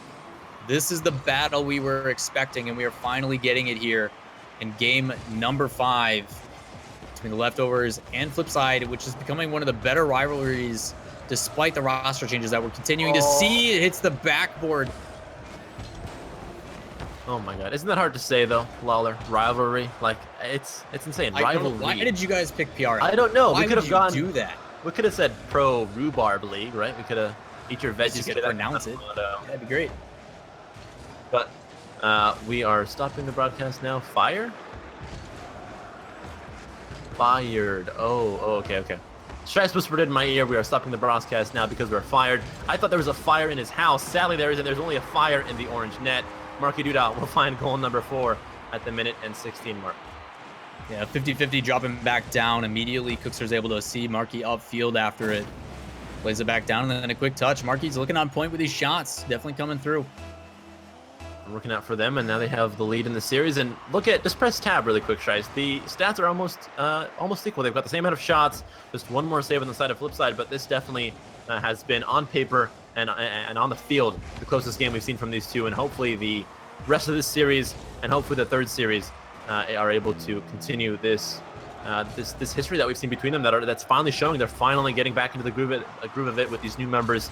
They're playing like they should be, and the game is not a blowout for one side or the other. It's not a teeter-totter anymore. Much more of a fun game. 45 seconds left. Snasky in the midfield will get the touch. He needs to score a goal quickly here. He's got 40 seconds to do so. Maestro from the right wall drops one across. Sicky might find the follow-through here. Will not be able to, though, as Mystic picks it up instead. Plays one back down for Cooksier. Cooksier, he finds Mystic. Hopefully Mystic is waiting for it. No, Cooksier goes for it again. His usual left side ball down to Marky Duda. Marky Duda will get stuffed out by Maestro. It's back towards the center circle now for Cooksier. Nice little touch to put it back over to Mystic. Mystic just buying time at this point, playing the ball forward, playing to the corners, just extending and running down that clock as long as he can. Marky Duda looking to do a similar thing as he plays one wide, and there's Snasky now. 4 seconds left. Maestro on the ball here, looking to tie this one up. Maestro needs to keep this one on his hood, won't be able to. Tried to pass it back and maybe set up for a shot. Did not work. And in the end, it is Flipside Tactics, who for the first time in a while have found a lead against Leftovers. Again, you see the Flipside now winning 3 in a row. They have the number for this Leftovers team. But despite being down by 1, about 20 seconds left, you saw Leftovers in the middle of the field, 2 players there, and both of them decide to fall away. They don't go for the ball. They leave the possession because at that point, they both just need boost. And unfortunately, rather than maintaining possession or creating an opportunity, they back off and give the possession back to Flipside. That's wasted time, and now they're forced to make a play at the last couple seconds, and it just doesn't work out. Flipside getting away with pretty much something that they shouldn't have at the end there. But now, Flipside themselves, away from match point, they have the ability to close it out here and bring us into a 3rd series. 3rd series, yeah. Yeah. But 3rd best of 7, but it's a best of 3? Help? Yeah. Abacus, help. Math. Best of 21. Math. We did it. We can do algebra. There's Mystic from the right wing. Gonna drop one down. Will not be able to. Cooks here for a power shot. Maestro from the post, but there's Marky Duda to follow up. The save is needed from Sicky. Sicky will find it. Mystic back on top of this one, but sadly, Snasky clears it away. to the left corner in the blue side of the pitch. Maestro and Siki will back up and look to set themselves up with a neat little play. Will not do much with it, though, as the position is lost right back over to Marky Duda. What a pass to Mystic. No doubt Mystic communicated to his Scottish brother that he was there and ready to make the shot forward. It worked out nicely for them. Nice to look at as well. Maestro plays into the right corner, but Snasky will miss out. Mystic and Cooks here. There it is to Cooks. Cooks looking to find the defender's square. Will not be able to. There's Mystic back on top of it. Marky Duda just a bit late. And this is where Leftovers can make the play forward. This is their counterattack with Maestro on the ball. Don't do much with it. This is Snasky. Mystic, those stretches, makes the save. Marky Duda, it's up to him to find the clear, which he will. Cooks here carries it across. Now it's flip side on the counterattack and off to the races. Siki, though, will clear it away. 3:43 remaining. 0-0 still. Now, for those that are just joining us, we are in our second best of 7. We are playing 3 best of 7s, and that itself is a best of 3. So technically a best of 21. If you're just joining us, Leftovers started off really, really strong. They came out hot with Maestro filling in for no longer Farah or a Pondex, who was previously on their team. It's been all different. They came out strong again in the second series, but now it's been all flip side, winning 3 in a row on match point. Top left shows that indication. If you have any questions, I'm sure there's plenty of people in chat that are willing to help. Also, make sure you show some love for these players. Donations going all towards them. Yeah, we've got an $800 prize pool plus the 50-50 split on the donation. So if you like either of these teams, which you should, if you don't like them, then you might be a bad person, or just NA. That's fine too, but definitely do consider donating. And thanks to our sponsors as well for the prize pool. Sponsors like Victus.gg, check them out, and Cerberus Esports on Twitter. Siki, though, looking to put one in, but won't be able to. There's Snasky there as well. Siki up high. It's a bounce shot off the left post. Maestro to put one in. Will end up missing out, though. Can't quite squeeze it between the two defensemen. Cooksier up high against Snasky. Cooksier gets there first off the ceiling. That is new. Cooksier 1-0 at halftime. What a shot. Cooks again making magic on his own. He plays that, and that bounce comes up perfectly for him. But then to take the ceiling shot to break it over to defender, I don't know if he planned on that one going in, but he beats out that last man, and it goes under the second one. Halfway through this match, Cooksier scores first. Flipside still on top. Beautiful shot from Cooksier, though. I love that so much. That was probably one of the funnest shots to watch. Cooksier for him. There's Siki and Mystic up high for the 50-50. One out by Mystic. Marky did it from the left side. Down to Cooks once again. Marky actually looking to be a bit creative with it with Cooks there. They found a combination. Cannot quite execute, though. Mystic up high will continue to maybe aggressive. Actually loses the ball to Snasky, who's got a full tankeroni of Boosteroni. Will continue to push one up high. Off the top ceiling, Siki.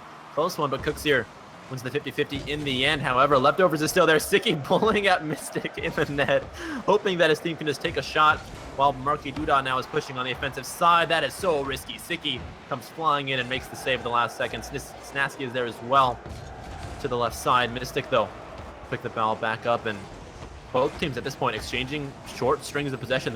They'll have the ball for 10 seconds, lose it, and then get it right back 10 seconds later. So both teams exchanging clears really at this point.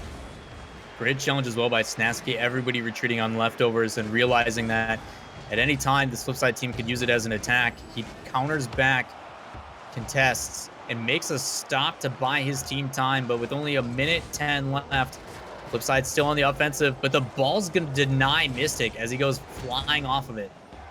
A minute left for Maestro and crew to find something. Maestro leading the charge as the conductor of his team, the newfound conductor. Really, it's his first time here, but his symphony is sounding as good as ever. There it is, 1-1. Maestro tying it up at 56 seconds in Game 5. Snasky with a good pass. Unfortunately, 2 players up on that back wall. Cooksier would have had a long clear, but Mystic plays it down. And it centers perfectly inside for that conductor you were talking about. Maestro able to put a shot on net. Tied up, 1 minute left. Overtime, again, would be quite fun to see, but that last overtime we saw, it just seems in overtime, these teams, you don't want them to go overtime because sometimes the stupidest thing can happen and you'll lose it in overtime, and it's all because of one stupid mistake that you really shouldn't have made, so hopefully it doesn't get there. Both these teams won it in regulation time. Marky Duda is there, plays one to the right side, beats out one defender. Can he beat out Siki? Yes, he can, he says. Marky looking to beat out Snasky with a pass. Cooksier's there to back him up. Cooksier, what an angle! God, what an angle, 2-1, Cooksier. Marky able to play that off the wall. Unfortunately, Snasky trying to make a touch, doesn't go far enough outside. And then Cooksier doing what Cooksier does best, an angle from that corner to place it past. 30 seconds left, match point. They are forcing this in every way possible. They're trying to bring it to another series. They want that third series. There's Cooks here once again, looking to drop it down low. 20 seconds left, or Leftovers has to go through yet another best of 7 series against this team. Maestro to the center. There's Sicky. Sicky almost finds it, but he's stuffed out by Cooks here. 10 seconds. Snasky will play one center. Mystic with a huge clear across. If this ball goes in, that's the end of it. That should be a Game 3 series, but it won't happen. Sicky to Snasky. Snasky needs one perfect touch. He can't get there in time. Sicky to follow up. It's off the left corner. Cooks here will drop this one down, surely. Snasky can't get there in time. And it is indeed Flipside Tactics taking the second best of 7, 4-2, which means series number 3 is coming right up. But what a quick turnaround from Flipside Tactics. The series 1 looked nothing like them, and now Flipside Tactics is playing like the Flipside Tactics we have known and loved since 2015 when they first got their start in Rocket League. Started with a really, really aggressive leftovers, plays left and right. Maestro making solo plays. 6 saves for him this last game as well. He's been all over the field. Flipside finally, after 2 games into this series, bounce back. They have won back to back to back to back to close out the series. They're looking so very strong, but now it really changes. There's a downtime, there's a break. There's time for these teams to kind of reassess what's been going on. And in reality, that only favors the leftovers. They've been getting pounded for the past 4 games, and they could use a breather. This is where it could change. And if Flipside comes out strong again, it might be even more difficult for the leftovers than it was in the rest of the series. Yeah, we saw that short little break, the 2 or 3 minute break that Flipside had was enough for them to come back. So we'll see if Leftovers can maybe reciprocate Flipside's efforts. But before we do get into that, we'll go into a quick break. And no, I'm not Sizz. Thank you, chat. But we'll go into a quick break. What, really? Okay, we're doing a giveaway. Today I learned we're doing a giveaway. TRRTLZ is should be the keyword, but we're still waiting for it. So don't type it just yet. Although I just said that, so you're probably gonna type it, but I'm gonna assume it's TRR. Okay, it is. It is TRRTLZ. Type that in the chat for a giveaway. You get bracelets if you win the giveaway. There is like 2,000 people here, but if you win, you'll get bracelets. So it should be awesome. And please do type TRRTLZ in the chat. If you win, you get bracelets from Turtles. Check them out, trrtlz.com.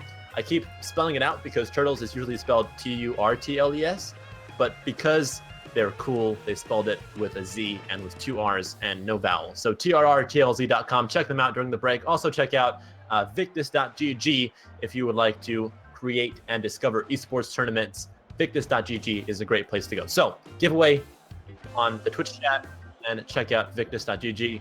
Apparently, we don't need a break, so we can just head right into the next one. So, forget it, Lawler. I'm down. We don't need a break. I'm down. Let's do You want this. a break? We don't need breaks. Like, yeah. Everybody is waiting for this match. All the players are doing a light show because they are ready to go, and I don't want to slow down this momentum anymore. So Flipside looks all ready to go. They're hungry, and the leftovers don't. I guess I don't. We'll find out, man. We'll find out. We have a full best of 7 to go through. So it's like we said, like the break that Flipside had was enough to sort of get themselves reset, to give them like a tangible break, right? Because if we just played and headed straight into the next best of 7, players like need like that tangible, like there's a break here. We can come back. They win the first best of 7, we can win the second best of 7. And now it's Leftovers' chance to have the same mindset. They won the second best of 7, we can win the third best of 7. Just put that into your head and go through with it. They kept it close though. Flipside won 4-2 in the second best of 7. In the first best of 7, Leftovers won 4-1. So far, in terms of just games won, Leftovers is ahead by 1 extra game that they've won. So it should be, I think, a 4-3 best of 7. I don't think we'll see a 4-1, a 4-2 maybe, but I'm really hoping for the 4-3 in this final best of 7. Yeah, it's been an interesting pace, and like you said, like these breaks are more of a mental thing. Yeah. It's not that the players necessarily need them for gameplay. It's not that they need the ability to like rest a little, because these guys play so many hours a day. It's just more so a mental preparation to say, okay, these were the mistakes. We recognize that this has become an issue. Marky's starting to play on pace. You know, the aggression is really an issue. How do we stop this? In the first game, it was because of this style of aggression that we were playing. We were the first to the ball. It didn't matter if the ball and the touch were on pace. It was just enough to make sure that their rotations weren't in form. That is stopped. We need to go back to that. And once you make that mental recognition, you can then come in with a clear mind and make those decisions. But Flipside is not making it easy. We talk about these mistakes. All it takes is one mistake in overtime. It's because the players on the other team are forcing you into those mistakes. Exactly. It is done by chance and opportunity. To see if Leftovers can bounce back, I can't wait in this last best of 7, winner take all. Yeah, like you said, chance and opportunity, 50% chance, 50% opportunity, and 100% concentration of will here. Siki from the left wing up against Cookser. Cookser will win that one on the ground, but Maestro pick it right back up, looking for somebody in the center. That man's name is Snasky. Oh my god, that was goofy from Swing Snasky. and a miss.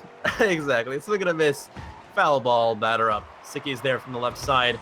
Cookser looking to drop one down. Marky Duda loses again on the ground to Maestro there. So far, it's been all Flipside. They've put on 2 offensive pushes, nothing that's been a shot really, but they have kept this ball in the orange zone for the opening 30 seconds of the final best of 7. Well, good change of field direction. You see Maestro playing that all the way on the opposite side as it bounces down. Siki somehow manages to get up and make a touch on that to keep possession. But here's the difference. Now that this has been slowed down, you see everybody on the leftovers. They back up, they get boost, they get in position. But the big difference, Marky able to bring that back inside, and we see the transition. Those small, subtle differences are what set everything up.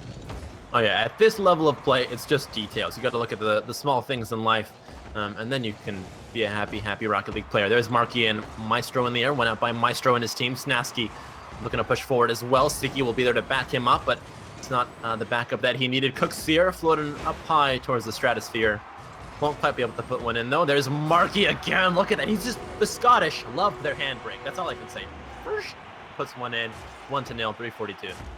Yeah, unfortunately, Maestro trying to clear that one out. It doesn't go high, and it just rolls perfectly along that wall out to Flipside. They play that back inside to a waiting Marky in the middle.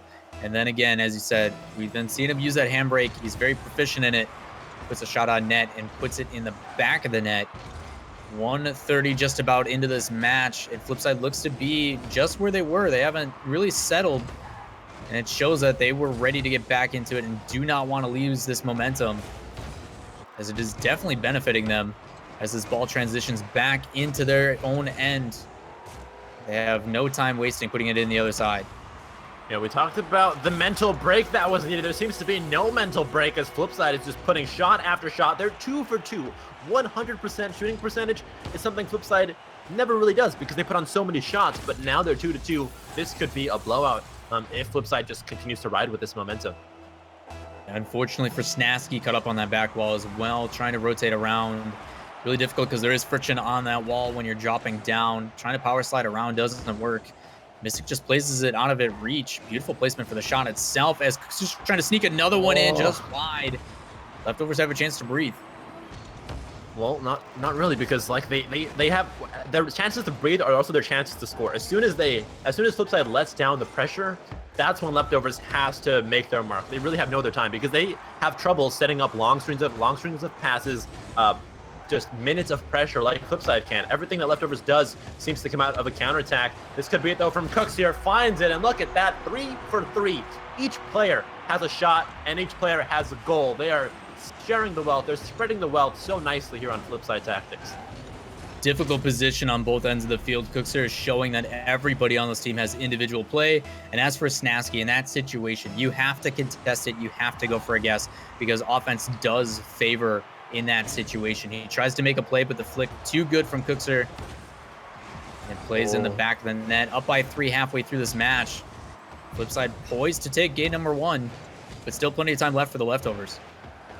Time left for the Leftovers. We'll see if yesterday's lasagna tastes just as good as tonight's lasagna. Hopefully it does, because sometimes mama does not want to cook. You gotta have leftovers. Leftovers are not the worst thing in the world. We'll see if they can show us. I was wondering where you were going with that. Yeah. Like, I like pasta. Oh, really? My gosh. I like Italian food, but Maestro is, I think Maestro is actually an Italian word, so that somehow fit into what we were talking about. Which is why I was confused. I'm like, why the heck are you talking about pasta? And then you said leftovers. I'm like, oh, it's a team. Okay, I get it. So we came full circle, so kudos to that. We did. You lost me for a little bit. It happens. It happens. I'm all over the place. But we're back in it. We're going to do it on Snasky there. Snasky put one on target. There's Cooks here with a huge touch on target, but it will be played out by Maestro. Maestro now looking for a touch on target. Marky Duda is there. Instead, there's Snasky Play one up high towards the center of the field. 150 remaining as it's Cooksey right back over, stretching the pitch. We hadn't seen them do this too much before, but now they're using both sides of the pitch, making sure to use as much space as leftovers will give them, which isn't that much. And Cooksey out of nowhere once again, this time from a pass from Mystic. They're 4-1. Beautiful placement as well. You see Mystic play that in the corner. It forces Siki to try and make a save, and unfortunately for Siki, the pinch does not favor.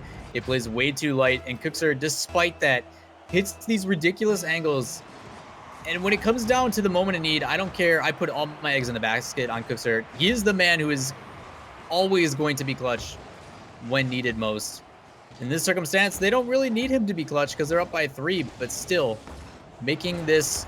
Okay, another... Like, that's Cookser. That's save right there. Yeah. Stop it. Like, that's not fair. No, you can't do this. What are you? He is an Italian 21-year-old who loves playing Rocket League. That's what he is. Find him on Rocket League Meet. But 5-1 now. What is this? This is Flipside. We talked about a mental break is what leftovers needed, but Flipside just powering through non-stop. Flipside has definitely found their pace, and they are not slowing down. Everybody is making rotations cleanly. No one is making the mistakes on these touches. And even in circumstances when they are on their back heel, you have people like Cookser to bring you out of that hole. They're looking so dangerous. This is the flip side that won DreamHack in Sweden. And it is beautiful to see again because it has been over a month since we've seen them perform at this level. Yeah, they're back at it. And like we said, I think most of us expected Flipside to sort of come out of their slump that they had. Just practice is what they needed. But it's glad to see that they're finally doing it a month sort of into that slump that we've seen, like you mentioned, since DreamHack. X Games also went not too bad. There's Snasky pushing one across to Maestro. Maestro will find it from the corner, looking to drop one up off the top. Mystic, though, is there. Once again, off the backboard. So far, the backboard plays have not been what Leftovers has been finding. It's just been huge shots that come out from counterattacks, so they need to repeat those. There's Maestro looking to capitalize. Won't be able to. Marky Duda beats all 3 defenders, juggling the ball. And look at the power drift again. Just flies through the defensive line. 20 seconds left. This is surely it. Flipside will take the first game in the 3rd and final best of 3 series. There's Cookseer in for a shot on target. Will miss out, but it does not matter. Flipside Tactics up 1-0 in series number 3. This is a best of 7, so still time for Leftovers. Still a good setup by Maestro, trying to get something out of it to build some momentum, but that seems to be the problem. Flipside just overwhelming these guys on all sides of the field with pressure, with shots, even on defense. In the circumstances that Leftovers do get pressure, nothing happens. They put a shot on net, maybe, and then after that, it's immediately back on their end. They're having a lot of troubles and difficulty maintaining possession. You saw the couple times where they were able to, it was because of people like Siki, where they were sitting at the midfield. They were going up for a little bit more risky aerials, but he was able to get a touch to keep it on the side of offense for them. We haven't seen that really in 5 series, to be completely honest. They're just getting overwhelmed by Flipside. Yeah, and again, like before, when they were getting overwhelmed by Flipside, they found just like 2 or 3 seconds at a time. You know, every 2 minutes that Flipside had pressure.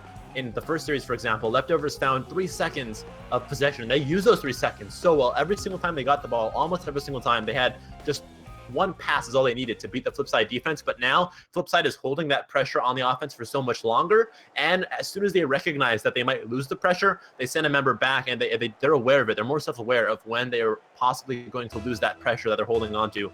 So when Leftovers goes for the counterattack, they don't really have a chance to do much because there is almost always at least one person ready to defend the counterattack. So Flipside just all over the pitch, really, just so much quicker to the ball in this 3rd series especially, and in that game 1 than Leftovers has been the whole series. So hopefully we can get back into it with Leftovers.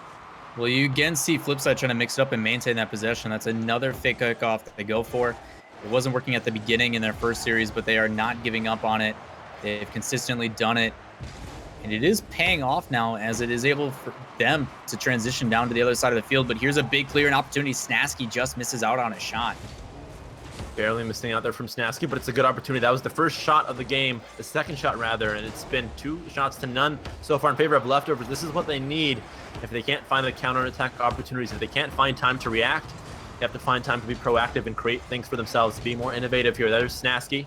Looking to stretch out the pitch here. Finds one to Maestro. Maestro, they're just a bit wide, but again, pressure is pressure. That's what Leftovers has been lacking. Doesn't matter if they've missed their last 3 shots as long as they've made 3 shots on target. There it is from the ceiling. Now from Mystic to drop one down. Marky finishes it. And look at that. Flipside tactics once again. Finesse all over the pitch. Marky positioning, doing a really good job, making sure he's giving himself time. In the past, he was shadowing a bit too close on these opportunities, but he makes sure to come across the field. And as soon as he sees that pass arise, he moves in. And not give credit to Mystic. That boy's pass off the ceiling, so difficult to read. It is becoming the new meta. People who are able to make these ceiling plays just opens up so many opportunities. It is ridiculous how they make it look so easy. I don't understand why it's a thing and that we've gotten to that level, and it's frustrating that I can't do it.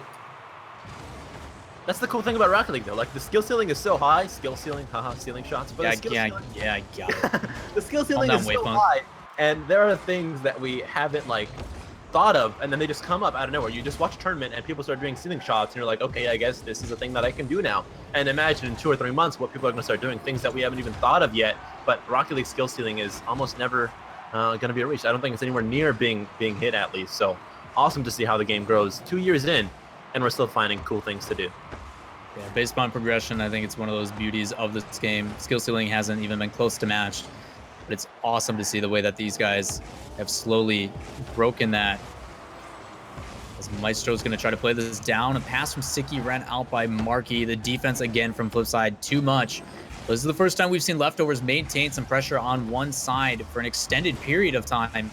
Now it's just a matter of if they can get a shot as Maestro tries to flick one in. It doesn't matter as the follow-up's still there. Cooks here to Marky. What a touch from Marky. What? The boom fire. Putting the boom in boom fire. 226. Marky Duda. That's the Wow. frustrating thing as well, is you keep all this pressure, you do such a good job, and then all it takes is 1-2. It's on the complete opposite side of the field and in the top right corner of your net. Boom fire indeed, Marky. I'm a believer in that damn fire. I hate that car, but I believe now. All right, I get it. I'm not gonna be enraged when I unlock it in the Rocket League balls. But thankfully 2-1, 2:16 remaining. So Leftovers has found somewhat of a comeback from Marky Duda. We saw him make mistakes like these in the first series that we played, where he would just miss the ball at times or be up for the ball when he didn't need to be. So there is a bit of that here. Thankfully, it hasn't shown up in a while, so hopefully it was sort of a one-time mistake and not again from Marky Duda. But Leftovers, good from them again. You have to hand it to them for capitalizing on that mistake they saw, so it worked out nicely for them. 2 minutes and 6 seconds remaining. As Leftovers looks to find an equalizer, and that might just be it. Mystic just stops. Mystic was looking to go back, but then he said, nah, I'm not getting there. He just stopped and watched it go in. Yeah, another mistake as well. Capitalizing on it again. We talked about how Leftovers needs to make these attacks. Everybody up on Flipside, when they play really confident, they go for really risky plays, and that's what creates this pressure for Flipside. But it is a domino effect. If one thing doesn't go according to plan, it leaves opportunities, and that's where that big long goal comes from. Well played by Leftovers, tying this back up. 2 minutes left in this game, number 2. As they're trying to tie up the series, as Flipside has been on a tear and has not dropped a game in roughly 5 matches, I think it is. 5, yeah. They went crazy. And we thought that break between Series 2 and Series 3 would be it, but it wasn't. But the break between Game 1 and Game 2 might be proving to be a bigger mental break than we thought it would be. So this is Leftovers coming back into it. They can take this game back. Just take this game number 2, I think it would be enough to reinstate their confidence in themselves, because they might have lost it here as, again, like you said, a 5-game tear from Flipside, and Marky Duda looking to turn that into a 6-game tear as he tears one in to the top right corner, 1:19 remaining. Creating opportunities. You see that contest right in the middle. You see Maestro trying to clear it out, but he gets a 50-50 that pinches out to the right side. Another shot opportunity from Flipside that they are now putting in the back of the net. They've been showing they're fully capable of it in the last and back end of the series, and they're not slowing down anytime soon. Maestro with a clear has an opportunity for Sicky. Can he put the shot off the backboard? He can, and then there's the pass plays. Waiting in no time to tie it back up is the Leftovers. Yeah, what a quick response from them. That's what they need at this point, and Sicky and Maestro so good together. Snasky is okay with being in the back, saying, give me an L, give me an E, Leftovers, because he can cheerlead if he needs to. He'll let Snasky and Maestro just take care of the whole game if he needs to. Because this game, there have definitely been a couple of MVPs. For example, Marky Duda on Flipside, he's 3 for 3. 3 shots, 3 goals. He's got a hat trick. He's the one leading the charge offensively. And it's been a bit of a quiet game from Snasky so far, but he'll let Maestro do all the work if he needs to, because Maestro is having fun with it so far. 2 goals, 5 shots, and 50 seconds remaining here as we're tied up 3-3. Well, as the ball comes down, last 40 seconds of this match. Trying to secure a goal. You see Siki pass that inside. All 3 members of the leftovers getting drawn out for that one. It's Marky trying to just maintain some possession. He passes it back to his own teammate in a clear, but the double commit, luckily for them, no one there to rebuttal as Maestro clears this back down. A lot of back and forth. We might see another overtime, but based on how these teams are playing, you never know. Yeah, you really don't. Like we said, way before the whole matchup even started, the last 10 seconds are where the teams decide to start playing really well. So we'll see if they do it here. 8 seconds remaining. Both these teams are known to be clutch. Cooks here, especially from Flipside Tactics, has defined the word clutch many a time. There's Sticky to drop one down. That is leftovers and Flipside Tactics going into a overtime in game number 2. Again, it is 1-1 tied up in the overall matchup. The series lead is being held by Flipside Tactics in this current best of 7. They are up 1-0. This is game number 2. Maestro from the right wing coming in, looking to put one underneath 2 players, plays into the corner instead, and Sticky gets a demo. That might work out for Snasky as he only has 2 defenders to shoot against, but he ends up hitting the wall regardless. Maestro back on it to the center. Cooks here will be the one to pick it up, though, and there's Marky once again. Nice little pass over to Cooks here. Cooks here pops one up high, needs a second touch, which he will find, but teammates not quite ready for it. Mystic and Marky Duda have already retreated to the defensive zone. Snasky from the midfield, though, to Maestro at 40 seconds. Can they drop it in? Finish the overtime quickly. Do not want to overextend it. There's Marky Duda, though, pushing upwards on the counterattack opportunity. Cooks here there as well. Off the top, maybe Maestro will find the clear, and it's 50 seconds in. We might be in for a long overtime here. Oh, maybe not. Maybe not! He almost does it. Okay. That almost went horribly, but thankfully it did it. Yeah, that long clear was on net, but Yeah. clutch save as well. But for those that are just joining us, we are in overtime, game number 2 of our 3rd best of 7 series. It's all tied up with the possibility of leftovers taking this. Flipside is trying to slowly inch away 5 games in a row, looking so very strong. But the leftovers have other things to say. 25 seconds going by, and the leftovers getting some possession and control on that defense. As they let this one clear back down, they put it right back in, but Mystic has other things to say. Marky to the right wing. Second touch needed badly, but he won't get it. Mystic up high to Cooks. Cooks, 97 to drop one down. Won't be able to. Marky Duda tries to sneak one in. Sadly, though, it's to no avail as Maestro has got the ball in his hood now. He looks to push forward. All 3 men, though, from Flipside Tactics are ready to defend there, so hopefully they can get back in time, but now they're the ones pushing forward. There's Mystic to Cooks here. Cooks here will fake it, I guess, and 2 defenders are caught off guard. Marky Duda so badly needed to sneak that one in. Could not do it, though, and we're now 2 minutes into OT. I think this might be the long overtime that both these teams dread. It's such a long matchup, and you do not want to go into extra time. You don't want to play more than you really have to because it starts to get a bit tiring after a while. Well, that's been the story for the leftovers. They were so close to being able to close it out in 2 series. But this Flipside team has been doing a fantastic job of bringing it back. But 2:30 in this game. Mystic puts a shot on net. Marky gets the redirected. What a way to end it. What? Marky Duda, that backfire is insane. Series 1, I was like, that backfire is poopy. Don't use the backfire. Nobody watching this should try this at home, but you gotta try It this all at started home. with that Poogle. He had that Got it. one accidental bump Poogle like backflip, Yeah. and it's been uphill ever since. Oh my god, Marky deserves that in-game item. 5 cents for the Duda Hustle browse. For a reason. Like, just look at what he's doing. He's 3 shots on target, 4 goals. That is an amazing statistic in itself. So Marky Duda leading the charge like we talked about. Maestro trying to do a similar thing on his end, but it worked out for Flipside Tactics. Now they are up 2-0 in this series. Both games, though, have been so close. It really does not feel like it should be 2-0. No, it's one of those situations where these guys are going back and forth, but it all comes down to those individual plays and people making sure they capitalize on things that are given to themselves or just creating things out of nothing. And Marky did just that. It was a one-on-one situation. He was in the right positioning. He just had to make a good touch, and he does it yet again. We saw a bunch of shots from that top right corner as well with redirects. Marky has really stepped it up for this team, and it's made a world of difference for Flipside. They just need someone else on the leftovers to do it because Maestro started that, but he's been pretty quiet ever since. Yeah, Maestro was looking like he could have been the Marky Duda on the other side, but it did not happen. So we'll see if somebody else steps up, or if Maestro just decides to do it himself. Yeah, exactly. He can't do it alone. As cool as Marky Duda's shots are, he's getting so much help from Mystic, and Cooksu constantly setting him up because of that pressure that they just apply for so much time. Sicky's there from the corner. Mystic looking to sneak one in, and he will. Look at that. Mystic once again finds those angles from the left and right wings. He just loves to take shots from out wide. Unfortunately for Sicky, he tries to play that outside to get another touch on it, but Mystic there waiting immediately. The placement just icing on the cake. It's 30 seconds in. Flipside yet again back up on top. They're looking It's for been the their... story. Yeah, I mean, Flipside, game 2, or series 2 rather, they were all over leftovers, and now they're all over them again, but Sicky says, no, no, no. It's my turn to shine. Maestro can't do it himself. I'll do it for Maestro. Look at this. Ooh, quick transition as well. He actually got stuffed out on that and goes right back to Maestro. But Maestro had other plans. He plays it right back up to his teammate. That quick transition immediately back. Easy to catch people off guard, as there's this false sense of security saying that, all right, it's going on to their side. We can aggress.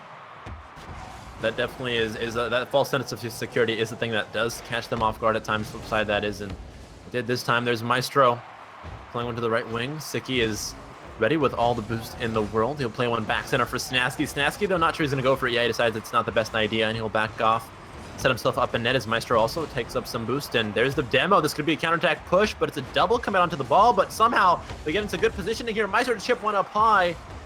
Marky Duda, the reads it. Marky Duda now looking to lead the charge once again. There's Mystic to find his second goal. Cooks here to find his first, and they will. 2-1 for Flipside Tactics. Cooks here showing a big 1-for-1 shots. Flipside doing a really good job. Big difference as well is something that you don't see leftovers doing is they're not forcing easy shots. A lot of the times leftovers when they're on offense will not take shots if there's a goalie in net, and that's something that Flipside has been doing otherwise. They're trusting their teammates to follow suit and be behind them to follow up these hits. And it's working out. Shot was directly at the goalie, but it forces that goalie to make a save, and then someone is immediately behind him to put another shot on net. Flipside doing a good job of creating very textbook pressure, and it is paying off. Yeah, speaking of textbook pressure there, just again from Cooks here and Marky look to set it up, but there's the rotation to come through from Mystic. He misses out. This is where Leftovers has just a bit of a gap in the offensive pushes, but it's right back over. They couldn't do anything with it. There was a whiff to come through from the offensive pressure, and they still could not make anything of it. That's why they've been losing these games. They are not able to capitalize like they were in the first series of this matchup, but that's also due to how much of a tighter ship Flipside has been running in these last two best-of-7 matchups we've seen. There's Maestro to the center. Sicky looking for an interesting touch with his belly up on the Octane. Will not be able to continue through, though. There's Maestro playing one up high. Cooks here down to Mystic. Mystic's having trouble getting through. He decides to kill him. Can't beat him, kill him. That's Mystic's ideology. 3-1, 241, and it's Flipside once again. Leftovers had a good idea as well. Maestro trying to play that back inside, but his teammate was sitting back a little bit too far. Not able to get up and make the touch for that clear. Mystic takes advantage. He follows suit, going a little bit faster, and as you said, demos the other player and then just has an easy shot on an open net. Flipside in form, looking so strong, with Leftovers seemingly not having the answer. Half the game gone, and Leftovers looking for an answer. They've got the half of this game and a full fourth game to find the answer. We'll see if they can find it in time, because they are almost out of lifelines here. They can't pull the audience, they can't call a friend, they can't do a 50-50, and they really want to be a millionaire, but they have no lifelines left. 2 minutes and 8 seconds remaining. Leftovers have to give it their all here to score these next 2 goals. There's Mystic playing one center. Marky Duda with the tap downwards, can't quite get the angle he's looking for, and it's Maestro now pushing from the left wing, plays one to the center. Mystic then will be back on it, and it's in pretty much nobody's hands for now as Marky Duda will clear one wide. Snasky needs to get back home in time, and he will make the save, but Marky Duda on the follow-up once again. Where has this Marky Duda been? He's here. He's ready to play. It's Marky Duda all the way. So frustrating as well for Maestro trying to will his way through there. He makes 3 touches in a row, and Marky just stuffs him again. Literally comes across in front of this guy and just is in the right place for the ball and puts it down. It just seems to be that Marky can do no wrong right now. And that's just frustrating because you know the other two are seemingly consistent in the rest of their plays. It's not Marky Duda, it's Marky Do No Wrong. But 1:30 on the clock, Sicky's there. Snasky as well. Maestro looking to be the third member in that string of attacks. Won't work out though. Marky Duda will play one wide. It could be rolling in though. Well, it's a bit wide, and Snasky recognized that. Didn't panic much. There's Maestro and Siki. Looking to set up defensively. Cooks here. Plays one up high from the left side. Marky Duda, can he drop this one down? It's off the top bar, but Siki will be ready for it regardless. Mystic there. Again, looks to just push balls onto net. They've got a minute left. They can just relax, have some fun, play offensive pressure, and just keep the ball in the orange zone, because as long as the ball is in the orange zone, it's not in the blue zone. As simple as that sounds, it just gives no time and no room for leftovers to come back here in game number 3, which could possibly be the second to last game. There's Marky Duda looking to make it happen with the 5th goal. Will not be able to. 44 seconds left, Lawler. Time's running out for leftovers. Time is definitely running out here. Leftovers just seem to be not able to answer anything that this Flipside team does. These passes have been beautiful. Another one that was off that ceiling straight down, but a save was able to come up with the leftovers. It seems to be anytime they try to transition out, the Flipside team is literally suffocating them over and over again with more shots, all 3 up in the air on that, and it just does not seem to matter as they keep putting these shots on net. The fact that Cookser is able to take that shot, land, respawn, and get another touch on it to put it in is showing how quick these guys are moving in comparison to the leftovers. They're just looking deflated, to be completely honest. Yeah, I mean, this is what we were worried about, right? We said that tournament experience and just the experience that Flipside has as a team and as individuals as well. Marky Duda and Cookser especially, they're so experienced. It would be okay for them to go into a 3rd series. They'd be fine with it. They could hold on to it. They could endure through it. Leftovers, though, that's where we had questions about could they last a full 3 best-of-7 series, and it's looking like they might not be able to. They really needed to win it in the second best-of-7 because this third best-of-7. They've just lost 3 games in a row now. Lose 1 more game and they're out. Leftovers is in a tricky spot. Well, not only 3 games in a row this series, but also last series, if you include it. That's 7 games they have won in a row without dropping significantly, and the score lines are only getting better. The first game of the series was 5-1. The second one was 4-3, which was a very close nail biter, and now it's back to 5-1. So it just seems to be that the leftovers gave it their all in game number 2. Yeah. And all of a sudden it's like, you know what, it doesn't pay off. It was a really close game, and they just seem deflated, like I was saying. So the leftovers have not scored first, I think, in the past like 10 games or something like that. It's been something ridiculous, and they need to get that aggression going early because Flipside is literally just doing whatever they want, and there's no stopping in sight.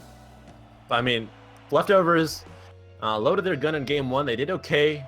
They pretty much just spent all their bullets in game number 2, and now they're shooting blanks. They're out of power. They can't do anything. They've got nothing left in them. So this is their final opportunity. This is also the final opportunity for those of you in chat to donate to the prize pool. Of course, all donations do add up to that prize pool. It's a 50-50 split. So if you love the leftovers and want them to walk away with more than $200, donate, because the donations do end up being split 50-50 for both sides. But this is it. Game number 4, a possible final game in this rivalry. Flipside Tactics and Leftover have both proven their worth. This is why they're here. But so far, series number 3 has been all Flipside all the time. Maestro looking to fix that here. He plays one over to his teammate. Actually ends up carrying it away all the way across to the right wing now. Siki and Cooks here in a dogfight up high. Snasky looking to drop one in across towards the center. Marky Duda, though, is there. Cooks here looking to read the pass. He needs to get a bit ahead of it here. Won't be able to, though, in time, as Maestro does beat him to the punch on this occasion. There's Mystic back center. Snasky and Siki. A bit of a love tap there from Siki to Snasky, we'll call it. Siki now needs the clear here. Marky Duda, though, is there looking to steal it away. Siki playing very patiently, a bit too patiently, really, in the defensive zone, but it actually does pay off. Won't be able to get it too much further than the center half, though, as Mystic and the rest of Flipside Tactics are waiting to start their long strings of offensive pressure here. And this could be it from Marky. He's looking for the goal. What?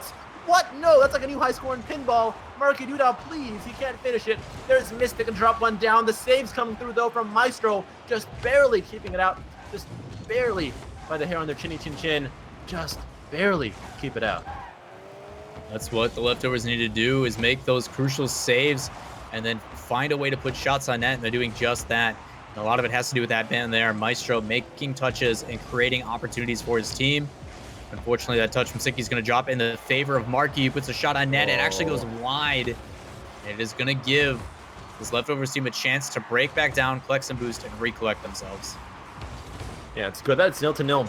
In the past, leftovers had a lot of trouble. The first minute just was all Flipside, but I think it's been not 50-50, but at least 70-30, 60-40 even in terms of possession.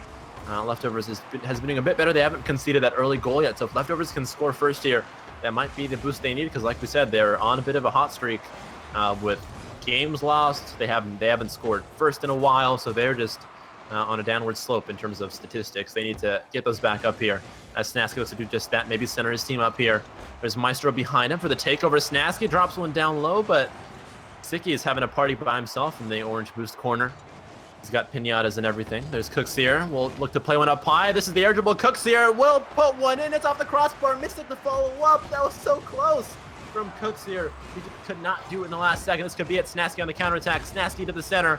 Will get stuffed out, though, by the defensive Cooksier, who somehow got back on defense after that offensive play. That's what we're talking about. Flipside just gets to the other side of the pitch so much quicker than Leftovers does. They're just everywhere. It seems like they have 3 members on offense and 3 members on defense at the same time. Well, 2 of their 3 goals in that game number 2 that went to overtime were due to big mistakes. You saw Flipside commit really, really heavily on offense. And the Leftovers were just able to get a couple long shots that were just opportunistic. So for them to not have any of those, you can tell that Flipside has also made the adjustments, and it's why they are continuing to be such a strong force right now. They recognize their own mistakes and said, okay, we're leaving way too many things open on net. Make sure after your opportunity, get back in net and try to make these saves. But Sicky with an opportunity. This is just right with a follow-up save by Mystic. No, Mystic keeping his team in this one. That goal could have been it. That could have been the mental boost and just the score boost that was needed for Leftovers, but he won't find it because Mystic is denying everything and anything thrown at his net. There's Marky Duda. He'll just barely whiff past it. Sicky net from the right corner. We'll play one up high from the wall. Cooksier will wait for it and play one right back up high. There's a 50-50 up high. It's a dogfight. Snasky wins it. Sicky going backwards. He's stuck in reverse, not sure what to do. Just barely sneaks one in. That's so unfortunate. Yeah, it's got to hurt. And again, bumps not only on the goal line, but also just in the midfield, just to stop pressure, just to ruin rotations, just to delay people for a second or two is enough. And that's what Flipside is holding on to here, because they're stuck 0-0. Usually Flipside, in this series at least, would have been up 2-0 at this point. So Leftovers is holding their ground, but again, they need to score in the next 57 seconds. All those 50 seconds go down. Both teams aggressing very heavily, contesting in that midfield quite well. As Mr. tries to find something to do, ends up going right past Cooks, but kills heavily. The decision-making from Maestro has been pretty solid, minus that little turtle slide-away thing that just was. Maybe he's trying to sell it for the sponsors. As he falls back, you see Sicky gonna have to contest this and buy some time. Doesn't matter. 30 seconds left on the clock. Still scoreline 0-0 as the demo comes out. Opportunity in the net. Could be it. Marky's on top of it. Needs to beat out Snasky. He almost does. It's not quite the win he was looking for, but he still has possession. Mystic from the top. 12 seconds remaining. There's Mystic once again, looking to keep the pressure up high, keep it in the orange zone, maybe get a lucky chance here, a lucky break, but it's actually Leftovers looking for the same exact thing. There's Maestro. Floats one across. Mystic makes the save. Marky to finish it off here. Keep it out of the defensive zone. This should be it. 0 seconds left. That hits the ground. We're no T. And a quick shout out to you, Bori, for the $50 donation. Again, all donations go to the prize pool, so please keep them coming. This could be the possible last couple of minutes we see here if Flipside can score this golden goal. The golden goal to win them the $600 and the whole matchup here. The rivalry is so close they can smell it, practically taste it as well. It's Mystic as he plays into the right corner. 20 seconds in. Mystic once again. Cooksier up high. Can he drop it down? Maestro. Is that one off the crossbar, and it's back over to Snasky now. Marky, though, again, look at how close he is to the net. Every time he rotates back, he just is pushed up. The furthest back he goes really is that midfield line. He never goes further back than that to keep the pressure going. There's Mystic with a shot on target. Sicky keeps it out. The difference as well with Marky, as soon as that ball drops down, he puts another shot immediately on net, going back to that direct approach. It's so scary in this overtime because all it takes is one.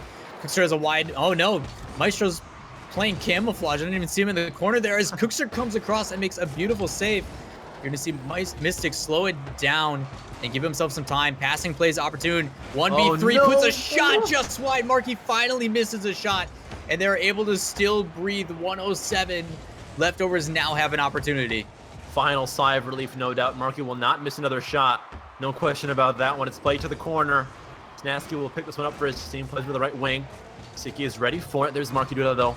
The man who missed the shot, who missed the opportunity to just give his team the quick win here in overtime in game at number 4. Mystic is on it now. Marky below him. The Scottish brethren are moving forward, looking for their Italian teammate. Won't be there in time. There's Cooks here finally pushing forward from the right wing. Centers it up. There's a demo though to Marky Duda, so it's only 2 members left to push forward for Flipside Tactics. Things quieting down just a little bit. There's nobody home except for Macaulay Culkin, and that's not enough. Marky Duda maybe can sneak one in. Will not be able to. Siki finds the clear. 1:52. This overtime longer than either team wants it, and there's just so much on the line right now. There's Marky Duda looking to win the prize money. Won't be able to though as Mystic and his opponent battle it out in the right wing there. There's Siki coming through for a long clear. He'll find it. 2 minutes in, and this is Leftover's first big break in the offensive zone, and they just throw it away. Ball centered back in the middle. You see Maestro play that up high. Opportunity, a bump coming out from Snasky, but Cooks her with a beautiful cover. The pressure from Leftovers. 1, 2, 3 shots. Doesn't matter as it's transitioned back down in the middle. Cooks her's up to beat out Snasky. Snasky gets the first touch, but it doesn't matter. While on the other half, you see Leftovers trying to put a shot on net, but a team pitch that's all the way down. Could that go in? No, Snasky with a crucial save. Mystic looking to keep us mystified here. 2 minutes and 42 seconds. Cooks here up high. Putting one on target. Actually, not at all. Let it bounce off the wall a bit stronger than that. There's Cooks here to Mystic. Once again, Marky Duda to follow up. This is it. It's in front of the net. Who's there to finish? Nobody. Except for the orange jerseyed men who are not looking to score in their own net. There's Marky Duda. We'll play one across. Maestro should be ready. Siki there as well. He needs to get into the air first. Cooks here. Can he stick it past? And Mystic finishes it off once again. Cooks here just shows up in overtime and shows us why he is the Italian stallion of Rocket League. 3 minutes in, Flipside Tactics have secured their victory in the rival week. 3 days in, 3 series in. This has been insane, Lawler. What was that from Mystic and Cooks here? Mystic just taking his time on that pass. Nobody pressure him. He plays a beautiful one inside off that backboard and then just leaves it up to the man who is always clutch in Cookser. Yeah. Just gets up, puts a body in the way, kills the momentum, and then it falls flat. But a big mistake as well in that last shot. We saw a double commit coming out from the Leftovers, doing anything they can to get it into it. And that's where that pressure comes in. You saw many times. There was a moment where you mentioned Marky Duda got demoed. That was because he boost denied the corner, and then he took another boost in the midfield. He was out of position. It didn't matter because there was someone named Snasky who needed boost very badly, and he was willing to kill for it, literally. So he gets the boost, it completes his rotation, and they keep that pressure alive, forcing opportunities. Flipside has done just that, and they win 8 games in a row to close out that series. Unbelievable play coming out from them. Flipside back on it. They lost the first series, forgot about it. Threw that one in the gutter. Next 2 series were a completely clean slate for them. They proved that they deserved to be when they took the matchup. Again, thank you so much, guys. And last second donations are still in force. So if you want to donate at the last seconds here and get those teams some prize money. But let's walk through some sponsors really quick. And we also have a giveaway going. So Turtles is one of our sponsors. They sell bracelets, and their bracelets, or the money they get from selling the bracelets, usually goes to a good cause. You can check that out at trrtlz.com. Most of the profit does go to some kind of a good cause, a certain percentage of it. So please check that out on their website. And we're doing a giveaway for them. Type GGs in the chat, GGs in the chat to be registered for that giveaway. One person, just one person, will be winning a 10-pack of Turtles bracelets. So you could be the lucky one. You could be it. Lawler, you can go ahead and type TRRTLZ in the chat because, again, their logo is a cute turtle. Cannot get better than that. Tracker Network as well. RocketLeague.TrackerNetwork is their website. Also, we have Shift Pro League at Shift Pro League. Bad Panda, badpanda.gg. Bad Panda is the best way to improve at Rocket League, and they feature an entire suite of video tutorials, coaching, and replay analysis so that you can take your gameplay to the next level. Cerberus Esports as well is helping us with the prize pool money. They had a team at the PRL LAN.